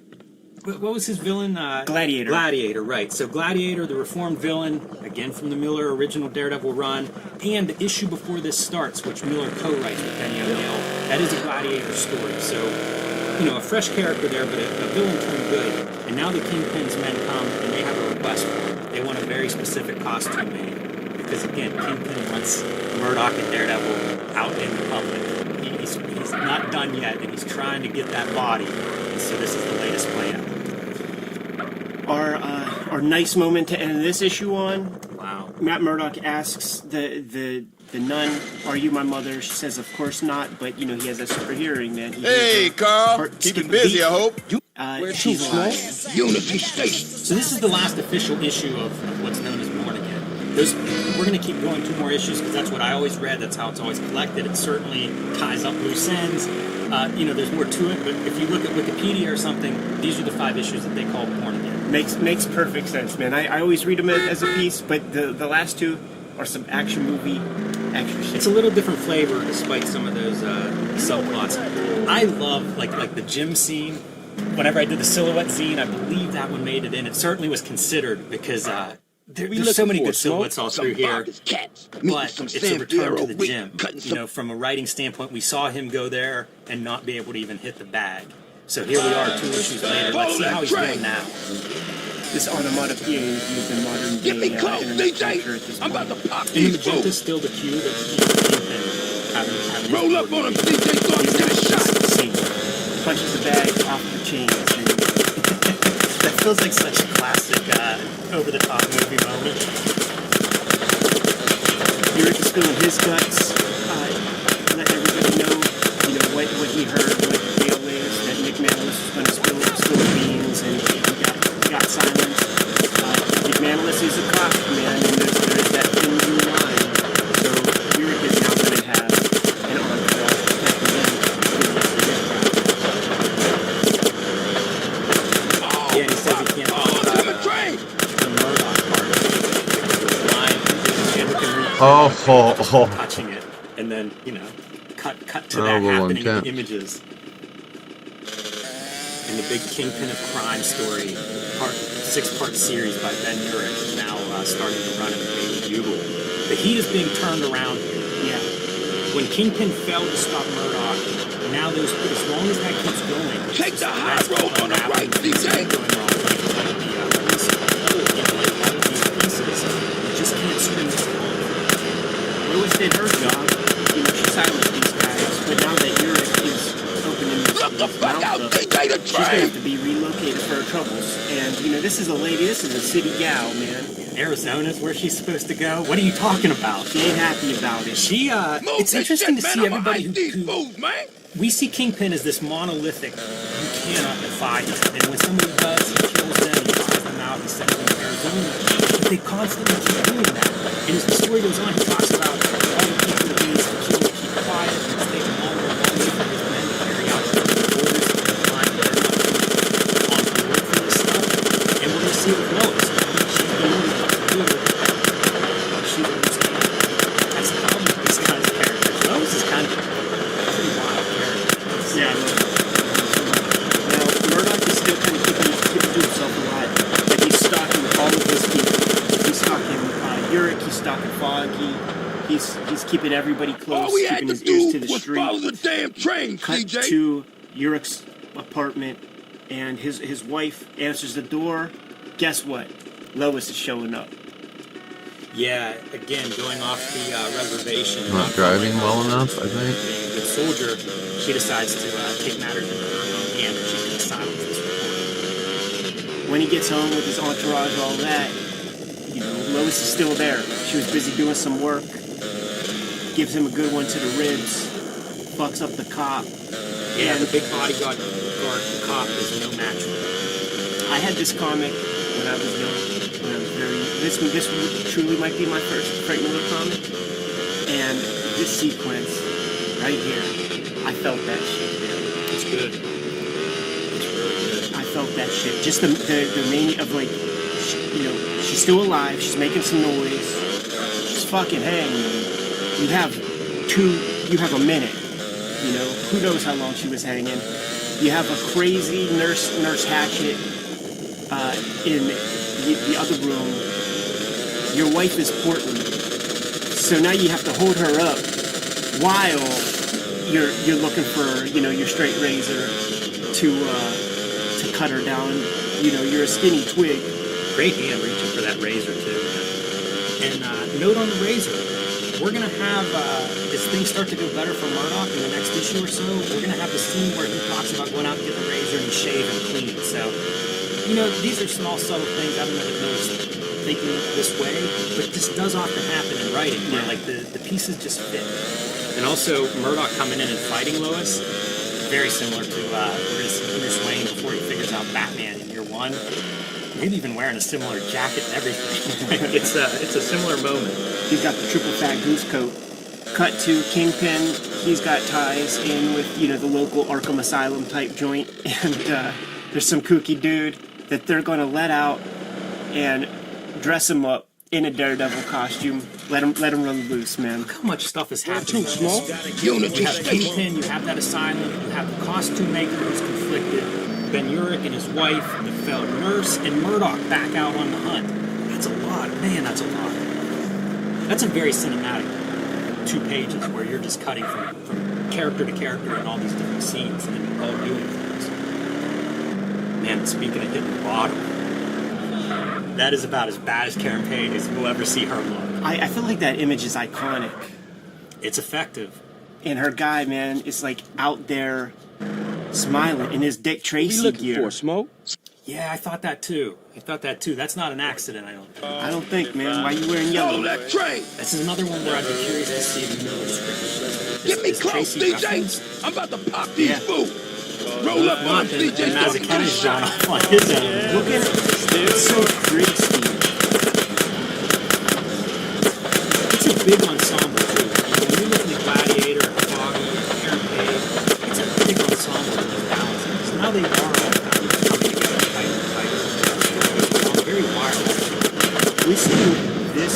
I disagree, dude. Bullets one when Joey thinks that the Totally disagree. that, the cops discovered No, something. dude, and he just pulls totally the gat out disagree. just like that. Perfect side All we had to do was follow the damn is train, like DJ. Come on. This the last sound week has effect been really behind crazy. I That's a funny spent it panel. trying to play. Some other time, but having Marco's head like half touch the top of the piano board, that's kind of a weird composition. This stuff's really effective. Like, there's no background, no ground playing. What a great panel. And so Kingpin's watching this, and everything is converging now. This is like this climactic moment at Foggy's, and it's Kingpin has people there. That's where the guy dressed up as Daredevil is supposed to go in there and basically beat Foggy into some kind of permanent injury. And then we have Karen Page and her stalker, Where to, Smoke? homicidal boyfriend showing up, and we have cops that are watching everything. A lot of players here. We see the Daredevil character turn on Kingpin's men. It's so funny. It's so funny because they boost a psycho out of the clink, and guess what? He's still a psycho. It just immediately turns on his own guys. We have Karen Page pulling a little bit of Shawn Michaels, Marty Jannetty on Foggy. Boy, she looks great there too. A very simple face, almost no lines, but wow, a lot of expression. Yeah, and this ink line as the deadlines are ramping up and these comics are coming out on a monthly basis, that inking is getting looser and getting way closer to Rubber Blankets era inking. Mazzucchelli should have his own YouTube channel where you just go through. Talk about Master, for my money, he's a superhero. It is such a great moment as Murdoch shows up and saves him and Daredevil and all the people have always looked up to him and counted on him. It is that Calvary moment. These are the great moments in storytelling. It's that moment when it seems like the dark is before the dawn, and Murdoch is that dawn coming through the door. Good sequence. I love the ad. Good sequence of Murdoch dispatching the goofball Daredevil guy.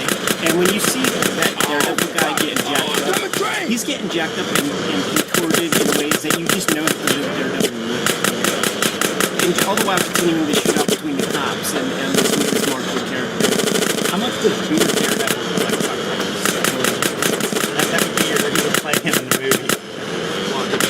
Take the high road on the right, DJ. Maybe I have to shoot him, dude. Man, I'm just so tough.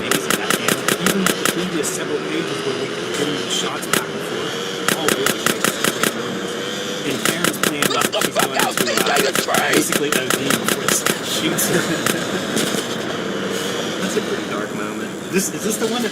Nope, that's Comics Code approved, I believe. Yeah. It was an icicle, a strategically fallen icicle that saved the day.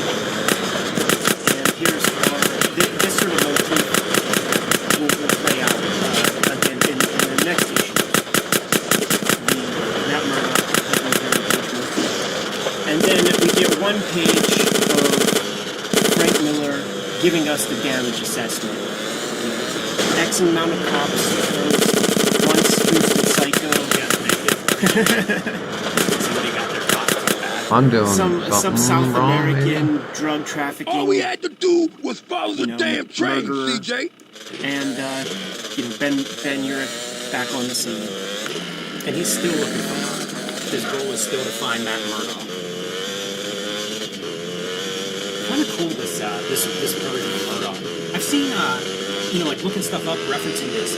I saw some filmmakers saying this would be their sequel to Daredevil movie, reading the story, and it makes total sense. Like it is cinematic. Even the build around Murdoch, like you could really frame that. It feels cinematic. Like we see glimpses of him. He shows up at the right time here and there, but it's still this like almost mythic. He's still elusive to everybody that's been looking for him, whether it's Kingpin or Europe. We had our Catholic/biblical titles previously, and this two-issue sequence, God and Country, Armageddon. Yeah, this is a weird piece of this story. It is. I can't imagine the story without this, even though they say this is, it's those first 5 issues. But I guess they could end with it, and it's Europe looking for him or whatever. Interesting that he's a part of it, and both Mazzucchelli and you would think Mazzucchelli might be. That's a lot of lifting he's been doing, drawing all this stuff. Let's go through it. This is a weird story. It's a very weird story following the 5 issues we just talked about. Yeah, honestly, I always thought that these were a piece. I'm kind of glad that you looked that up because it now makes way more sense. Yeah, I always read these as one. I read these after the fact. I wasn't reading them monthly, so when I got these, I read all of them as if it was one big story, and it fits. Same creative team, same subplots are picked up and run with, but very different. Very odd. Ladies and gentlemen, this is Nuke. This guy with the flag on his face. And then, you know what, I'm going to make note when we see him in an airplane, if that flag is still on his face, because then I guess that means it's a tattoo. It's not some Warrior's Sting face paint.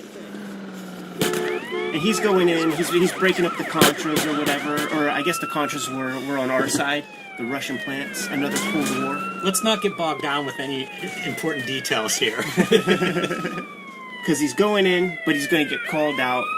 The little number stuff. This is a body count on his gun. It's a video game, dude. This is Contra, dude. Yeah, it really is. Nintendo's out. And he's just popping pills, uppers, downers, all this stuff, calling them out by colors. Red, white, and blue pills are what he's taking. And this is the guy that Kingpin has ordered to come to the States. He's got a job for him here in Manhattan. Very florid description of Stern's dope sickness and trying to pull her out of that stuff. Doesn't seem like a picnic. And there is the hugging motif that we last left off. Some interesting art choices there. Weapons a little easier. If you look on the right, it looks like all the art stops. Like the drawing part, as if it were shrunk down. That would have been a full bleed, but they reduced it to fit on the page. Same with that top part where the black just kind of ends, where it seems like maybe they were supposed to fill in the top black or something. It's pretty strange. Like looking at this last night, I was like, that's kind of bizarre. And I could see if the top were all black, like a full bleed, because then you have white at the bottom of the page. It's almost this transition out of the darkness and into her sobriety. It's kind of weird, kind of unfinished. I don't know if this is what the art was supposed to be. Then Urich meets with Foggy Nelson. Urich knows the deal, that Matt Murdoch is Daredevil. He's trying to assess whether Foggy knows or not, because he's still on the hunt. What a silhouette, man, on the benches. Yes, sir. Easily selling the atmosphere with a couple strategically blowing leaves and debris. Subplot of that Glory O'Brien getting a job with the newspaper as a photographer. This is a weird scene. Ladies and gentlemen, Luke has a tattoo on his face. That is a tattoo, and the standard Coors that he likes to drink is no longer being served. So they had to give him a different kind of beer. He grabs the stewardess's hand and is like, "Where was this beer? It better not be Heineken. This better not be Guinness, lady." And then his little handler's like, "Don't worry, man. It's Milwaukee's best, man. You're drinking the Beast, dude."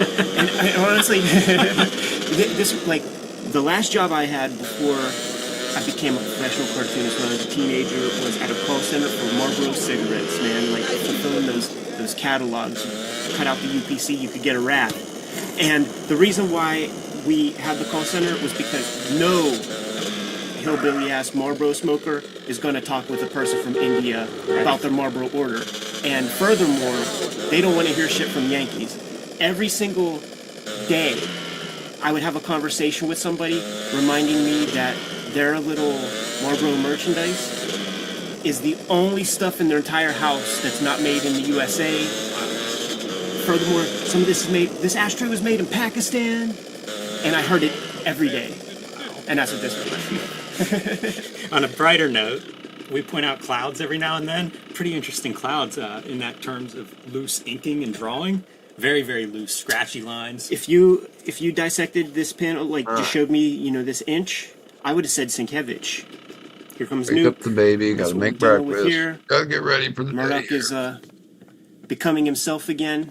Yeah, flashback to the, reminded of the Razor, and on the left we're hearing about Lois turning state's evidence, who we last saw trying to kill Urich's wife, who was saved with the Razor, and now we see Murdoch picked up a razor that morning and shaving back into his own self. Now he's not it's gonna take some time for him to get back to business. So they have little back room closet type place that they live in. He's got a job. He's slinging hash at some local diner or something. Urich's going into interview, so he's got, the people around him at this point. So Glory's there as a photographer. He has his bodyguard. I assume it's maybe a policeman. There's a guard from the prison. And there's a third guy in that checkered jacket. Why, man, just repeat back what you say and never listen. Are you brain dead, Brian? I feel like it's supposed to be another security guy. But man, like half the people in this, everybody's armed, and half of them are working for Kingpin. Yes. Half of them are cops, half of them are working for Kingpin, some of them are both of those. That's a small room to be in with a bunch of guns. In Glory, she makes me think of modern day camera phoners who will certainly take a photo of your face burning, but perhaps not throw some water on you. That is the one interesting thing with her is we see her in several sticky situations, continuing to take photos. Kind of neat, It's I don't know what we think of journalists anymore, how they're depicted in fiction, but it's a pretty heroic depiction of journalists throughout this story. Let the Rube Goldberg machine commence, man, because there's going to be a lot of shooting. This is a Reservoir Dogs amount of shooting at the end here. You're in a small room and guns are going off.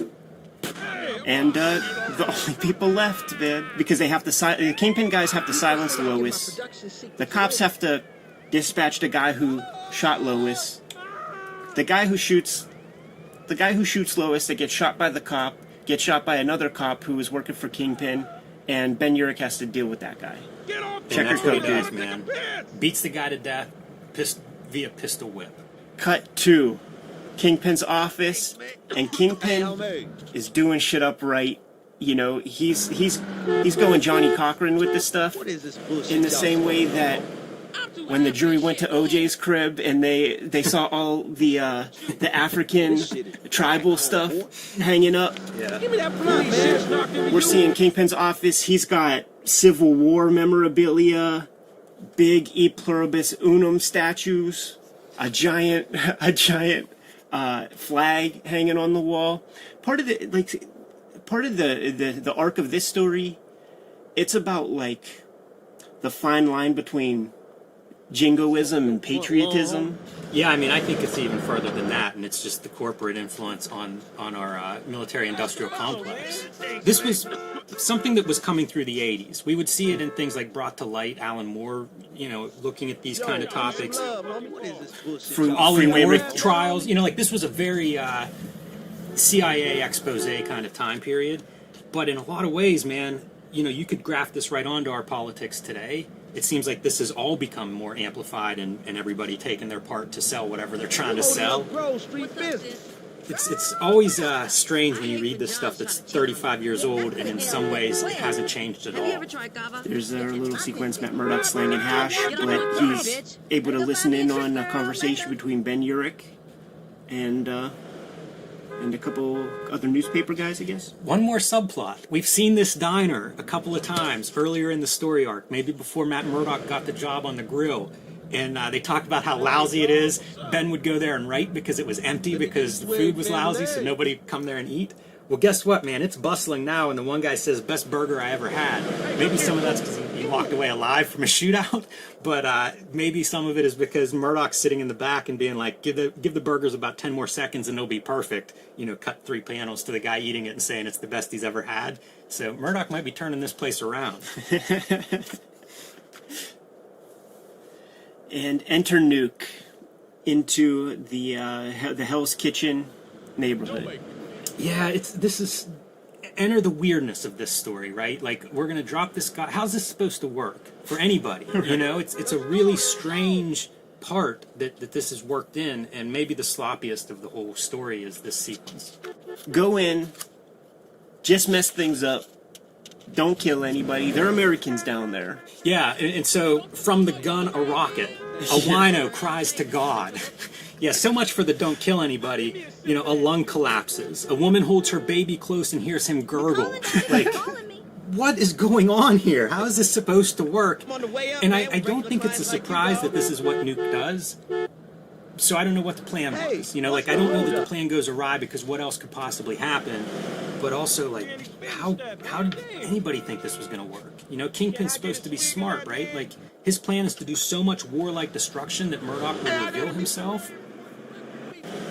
You would expect a lieutenant to maybe it's time to organize the underlings and have a coup. Right. Don't try to pull anything. He informs Karen, who just got her house blown up and fell on her, don't worry, none of the important stuff inside you got damaged. Right. Don't know how he knows that, but that's reassuring. He's so romantic. And exit Nuke until gets hit with a billy club upside the headpiece. And here we go, man. Enter the schmoz, next issue. And before that, give me a red. Those are the pills where he goes over the top. Yeah. And you turn the page and it's all reds. It's Daredevil in costume.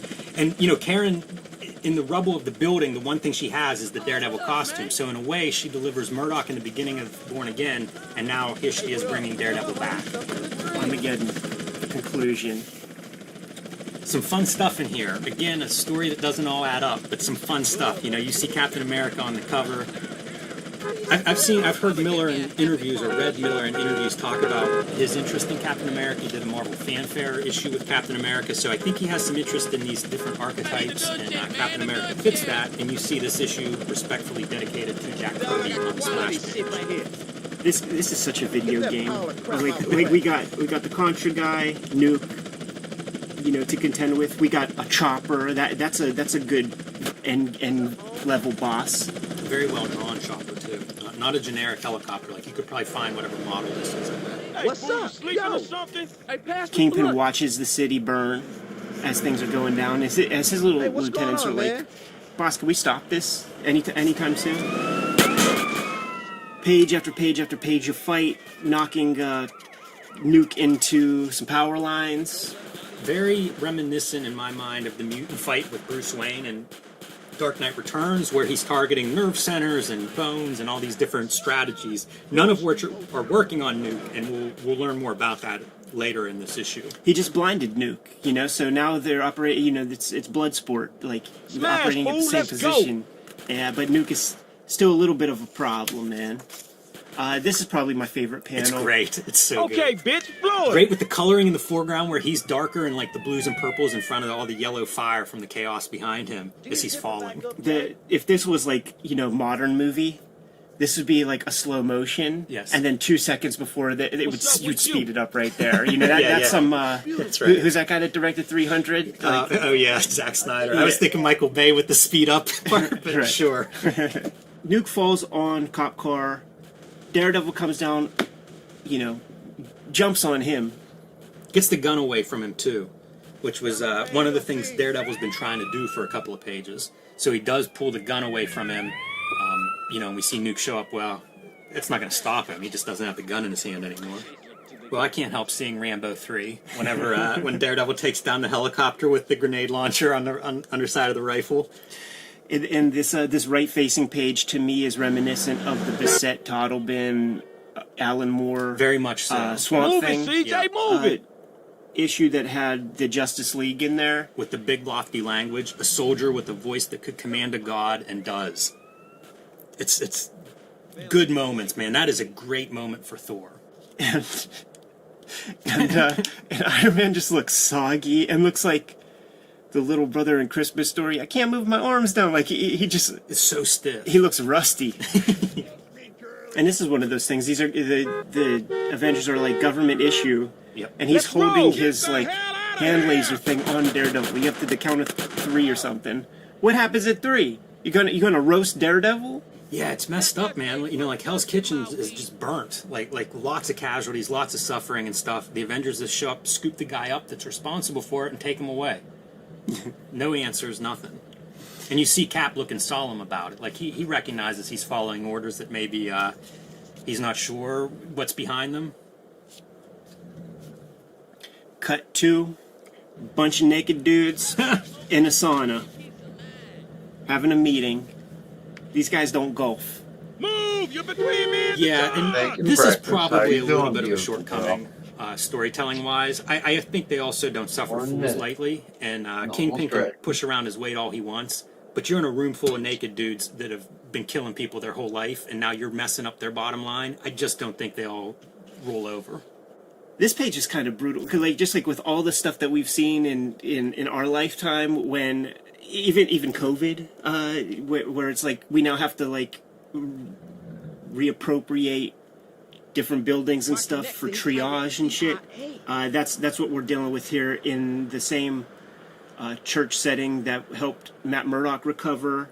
The people of Hell's Kitchen who were caught up in Nuke's storm are being helped by the nuns and nurses of the neighborhood. We still have Matt Murdock kind of stalking behind Foggy. Like, he even blows past him and doesn't even say what's up to his homie or anything. Yeah, I kept waiting for that. You must be high now. Some moment of reunion there that doesn't happen. It seemed like that would be the perfect place. Thank Foggy for, bringing Karen Page out of, like there's a lot there where those two could bump against each other and they don't. Matt has a bigger business to attend to because Captain America is hanging out on rooftops. Yeah, you hear that heartbeat whenever it shows up, apparently. I do like this sequence. Like, some of the heroic stuff is very fun. This is absolutely breathtaking. Amazing. Whoever is responsible for cutting the color seps there, gorgeous. I always wonder, like, who is responsible? Did Mazzucchelli indicate this with some kind of line where color holds, and then the colors it was their chance to shine? Like, that's spectacular. For this method of coloring, that's about as good as you're going to see in a comic. Yeah, you have to get a good colorist on these issues because of the Nuke face at the very, very least. Right. Although Miller drops the ball there when he says Jameson is so happy he springs for 2 colors. It's 3 How'd colors. they get the third one? Yeah. And now you get to see some of Captain America, what that solemn look on his face a few pages ago. He's coming for some answers. Yeah. Goes to the general and is like, where did this friggin' douchebag come from? I'm seeing shades of something familiar. Tell me the truth. And then we gotta have our little, like... Yeah, he's loyal to nothing except the dream. Yeah. Not to these men who are him-hawing around. And really cucks up the general there as he's, like, half-answering stuff and smiling, trying to talk his way through this, pull rank if he has to. Captain America's not satisfied with any of that. There were shithead generals in Dark Knight Returns as well, man. That one guy, there's that splash page where Bruce Wayne is holding that dude in the yeah, I mean, this was a time when all this stuff was coming out, like we said a minute ago. Ollie North might have been a little bit after this, but I mean, all these documents were surfacing, and it's what everybody was pouring through and being like, wow, this is some questionable behavior. That diner where Matt works is basically destroyed. So much for that career, man. He's really not doing well in the job market. We have the anachronistic Captain America fumbling around, man, typing with his index fingers, trying to get some answers. Very funny, too. He's like, he tries not to resent the computers. Only an old man would. Very relevant today. For sure. He's getting some intel on Project Rebirth. That's the super soldier serum that made Steve Rogers Captain America. Turns out there were 20 contenders.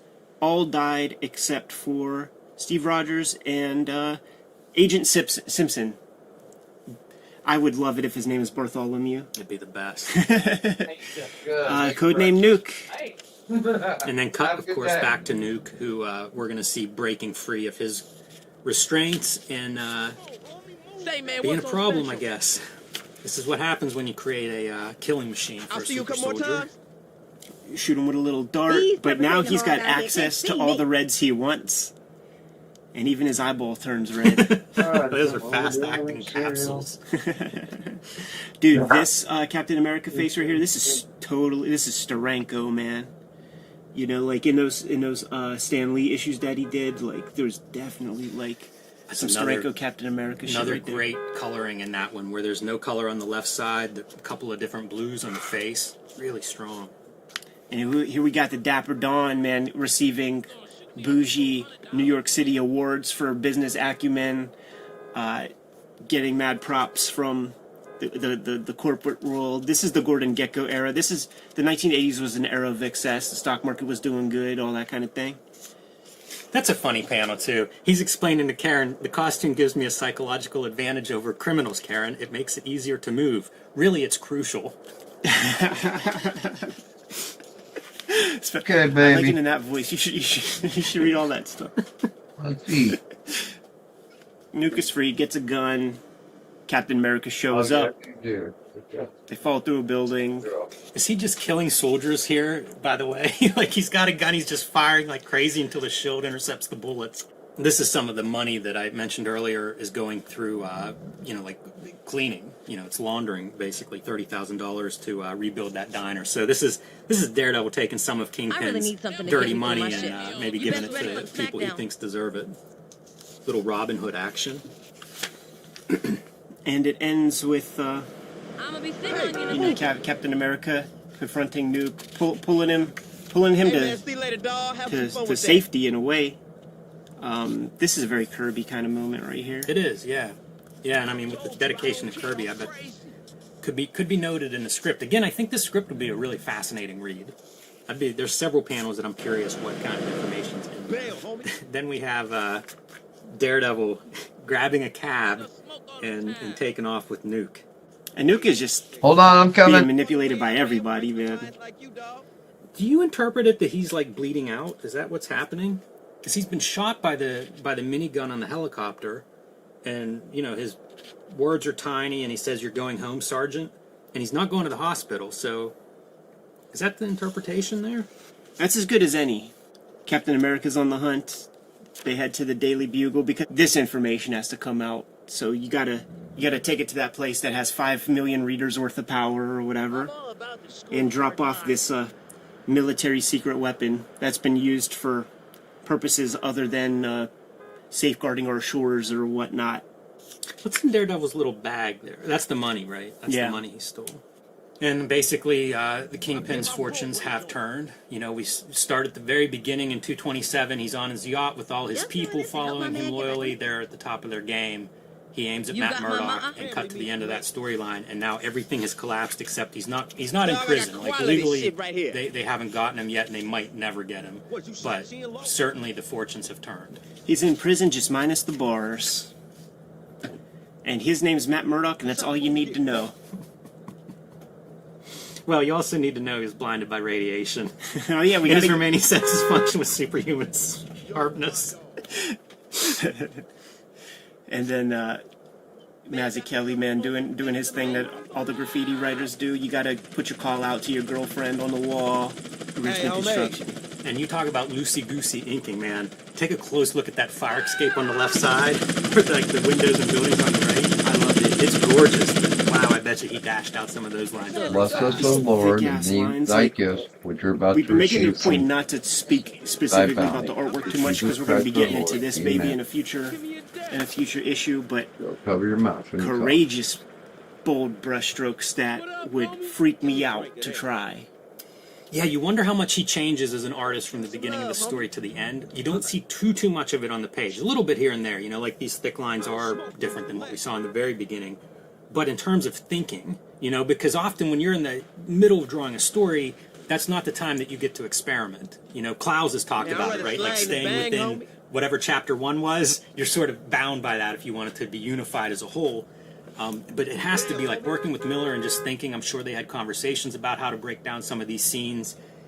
It feels like when you follow Mazzucchelli's career, this is a big moment. We're going to see some changes stylistically in Batman Year One that comes next, and then it's Rubber Blanket, more or less. You know, a little anthology story here or there, maybe the Angel story in Marvel fanfare. But for the most part, it's like from here to Batman Year One, big jump from Batman Year One to Rubber Blanket. That's basically it. That's the completion. Daddy's got to take the car. Jimmy, heck of a revisit. Long time coming for the Cartoonist Kayfabe channel, but this won't be the last that we did with Born Again, because once again, we'll crack open that artist edition at some point. Won't be the last we look at Miller and Mazzucchelli and what they do, you know, after this. I don't know that this is the peak for either one of those guys. It's a pretty amazing story, but they still have bigger, brighter things in their future, and we'll dip into some of that stuff too. One of my biggest takeaways, man, is just where comics, if you're reading comics 3 or 4 years after this, the whole landscape has changed. You know, when I show up, they're trying to get adult readers. They're doing work for mature readers. They're putting mature, you know, on the covers of some of these things. It didn't really exist in 86 American spinner racks. And so this is a crazy thing to think of as being sold to kids. And certainly adult readers that were into comics, I'm sure, were delighted by this, but it's pretty seismic. It's ahead of its time in a lot of ways, or it's spot on for 1986 and all the stuff that's coming, like Dark Knight, Watchmen, Electra, Assassin, Batman Year One. You know, it's just one thing after another at this time. Guys helped change the game, and Frank Miller, student of guys who came before him, like Neil Adams. One of the games that he was taught by the old timers, Howard Chaykin, was that you got to play these companies against one another, man. So that you could get the biggest rewards, man. Remember what happened to Kirby, and charge him double for those atrocities. You know what I'm saying, man? So he made his name on Daredevil early on, went to DC, did Ronin, came back to Marvel for this. He's going to be going over to DC for a little while, and you know, like, was in a position to change the game, took that responsibility head on, and sort of made good with the opportunities afforded to him. I wonder if this is critically under the radar because before this is done, we're seeing Watchmen and Dark Knight Returns. You know, huge spotlights on those books. So I wonder if this flies a little bit under the radar in that regard, because I think this is part of that, but I don't think of this as 1986, even though it clearly is. The entirety of this was published then. I wonder what guys like Jim Shooter, if he was even conscious of this thing and sort of how this is a step above what's happening, or if he was just lost in the new universe and trying to launch that. I can't remember when he is dismissed from Marvel, but it's not too long after this. Sometime after that new universe, maybe 88. That new universe has to come out and shit the bed, and then people are going to start rethinking. You mentioned Chaykin, you know, like I wonder what Chaykin thinks of this when it's coming out. There's a lot of it's something I'd be curious about, the industry response, critical response, fanzines, all of the stuff from that time period, because this did impress me on the reread. I feel inspired after checking it out, man. We should go back to doing our own work, dude. Kayfabers. Like, follow, and subscribe to the YouTube channel. Hit the bell. We'll notify you when the next videos are available. Octobriana's in stores right now. My Patreon is in the link below, and there's also auctions going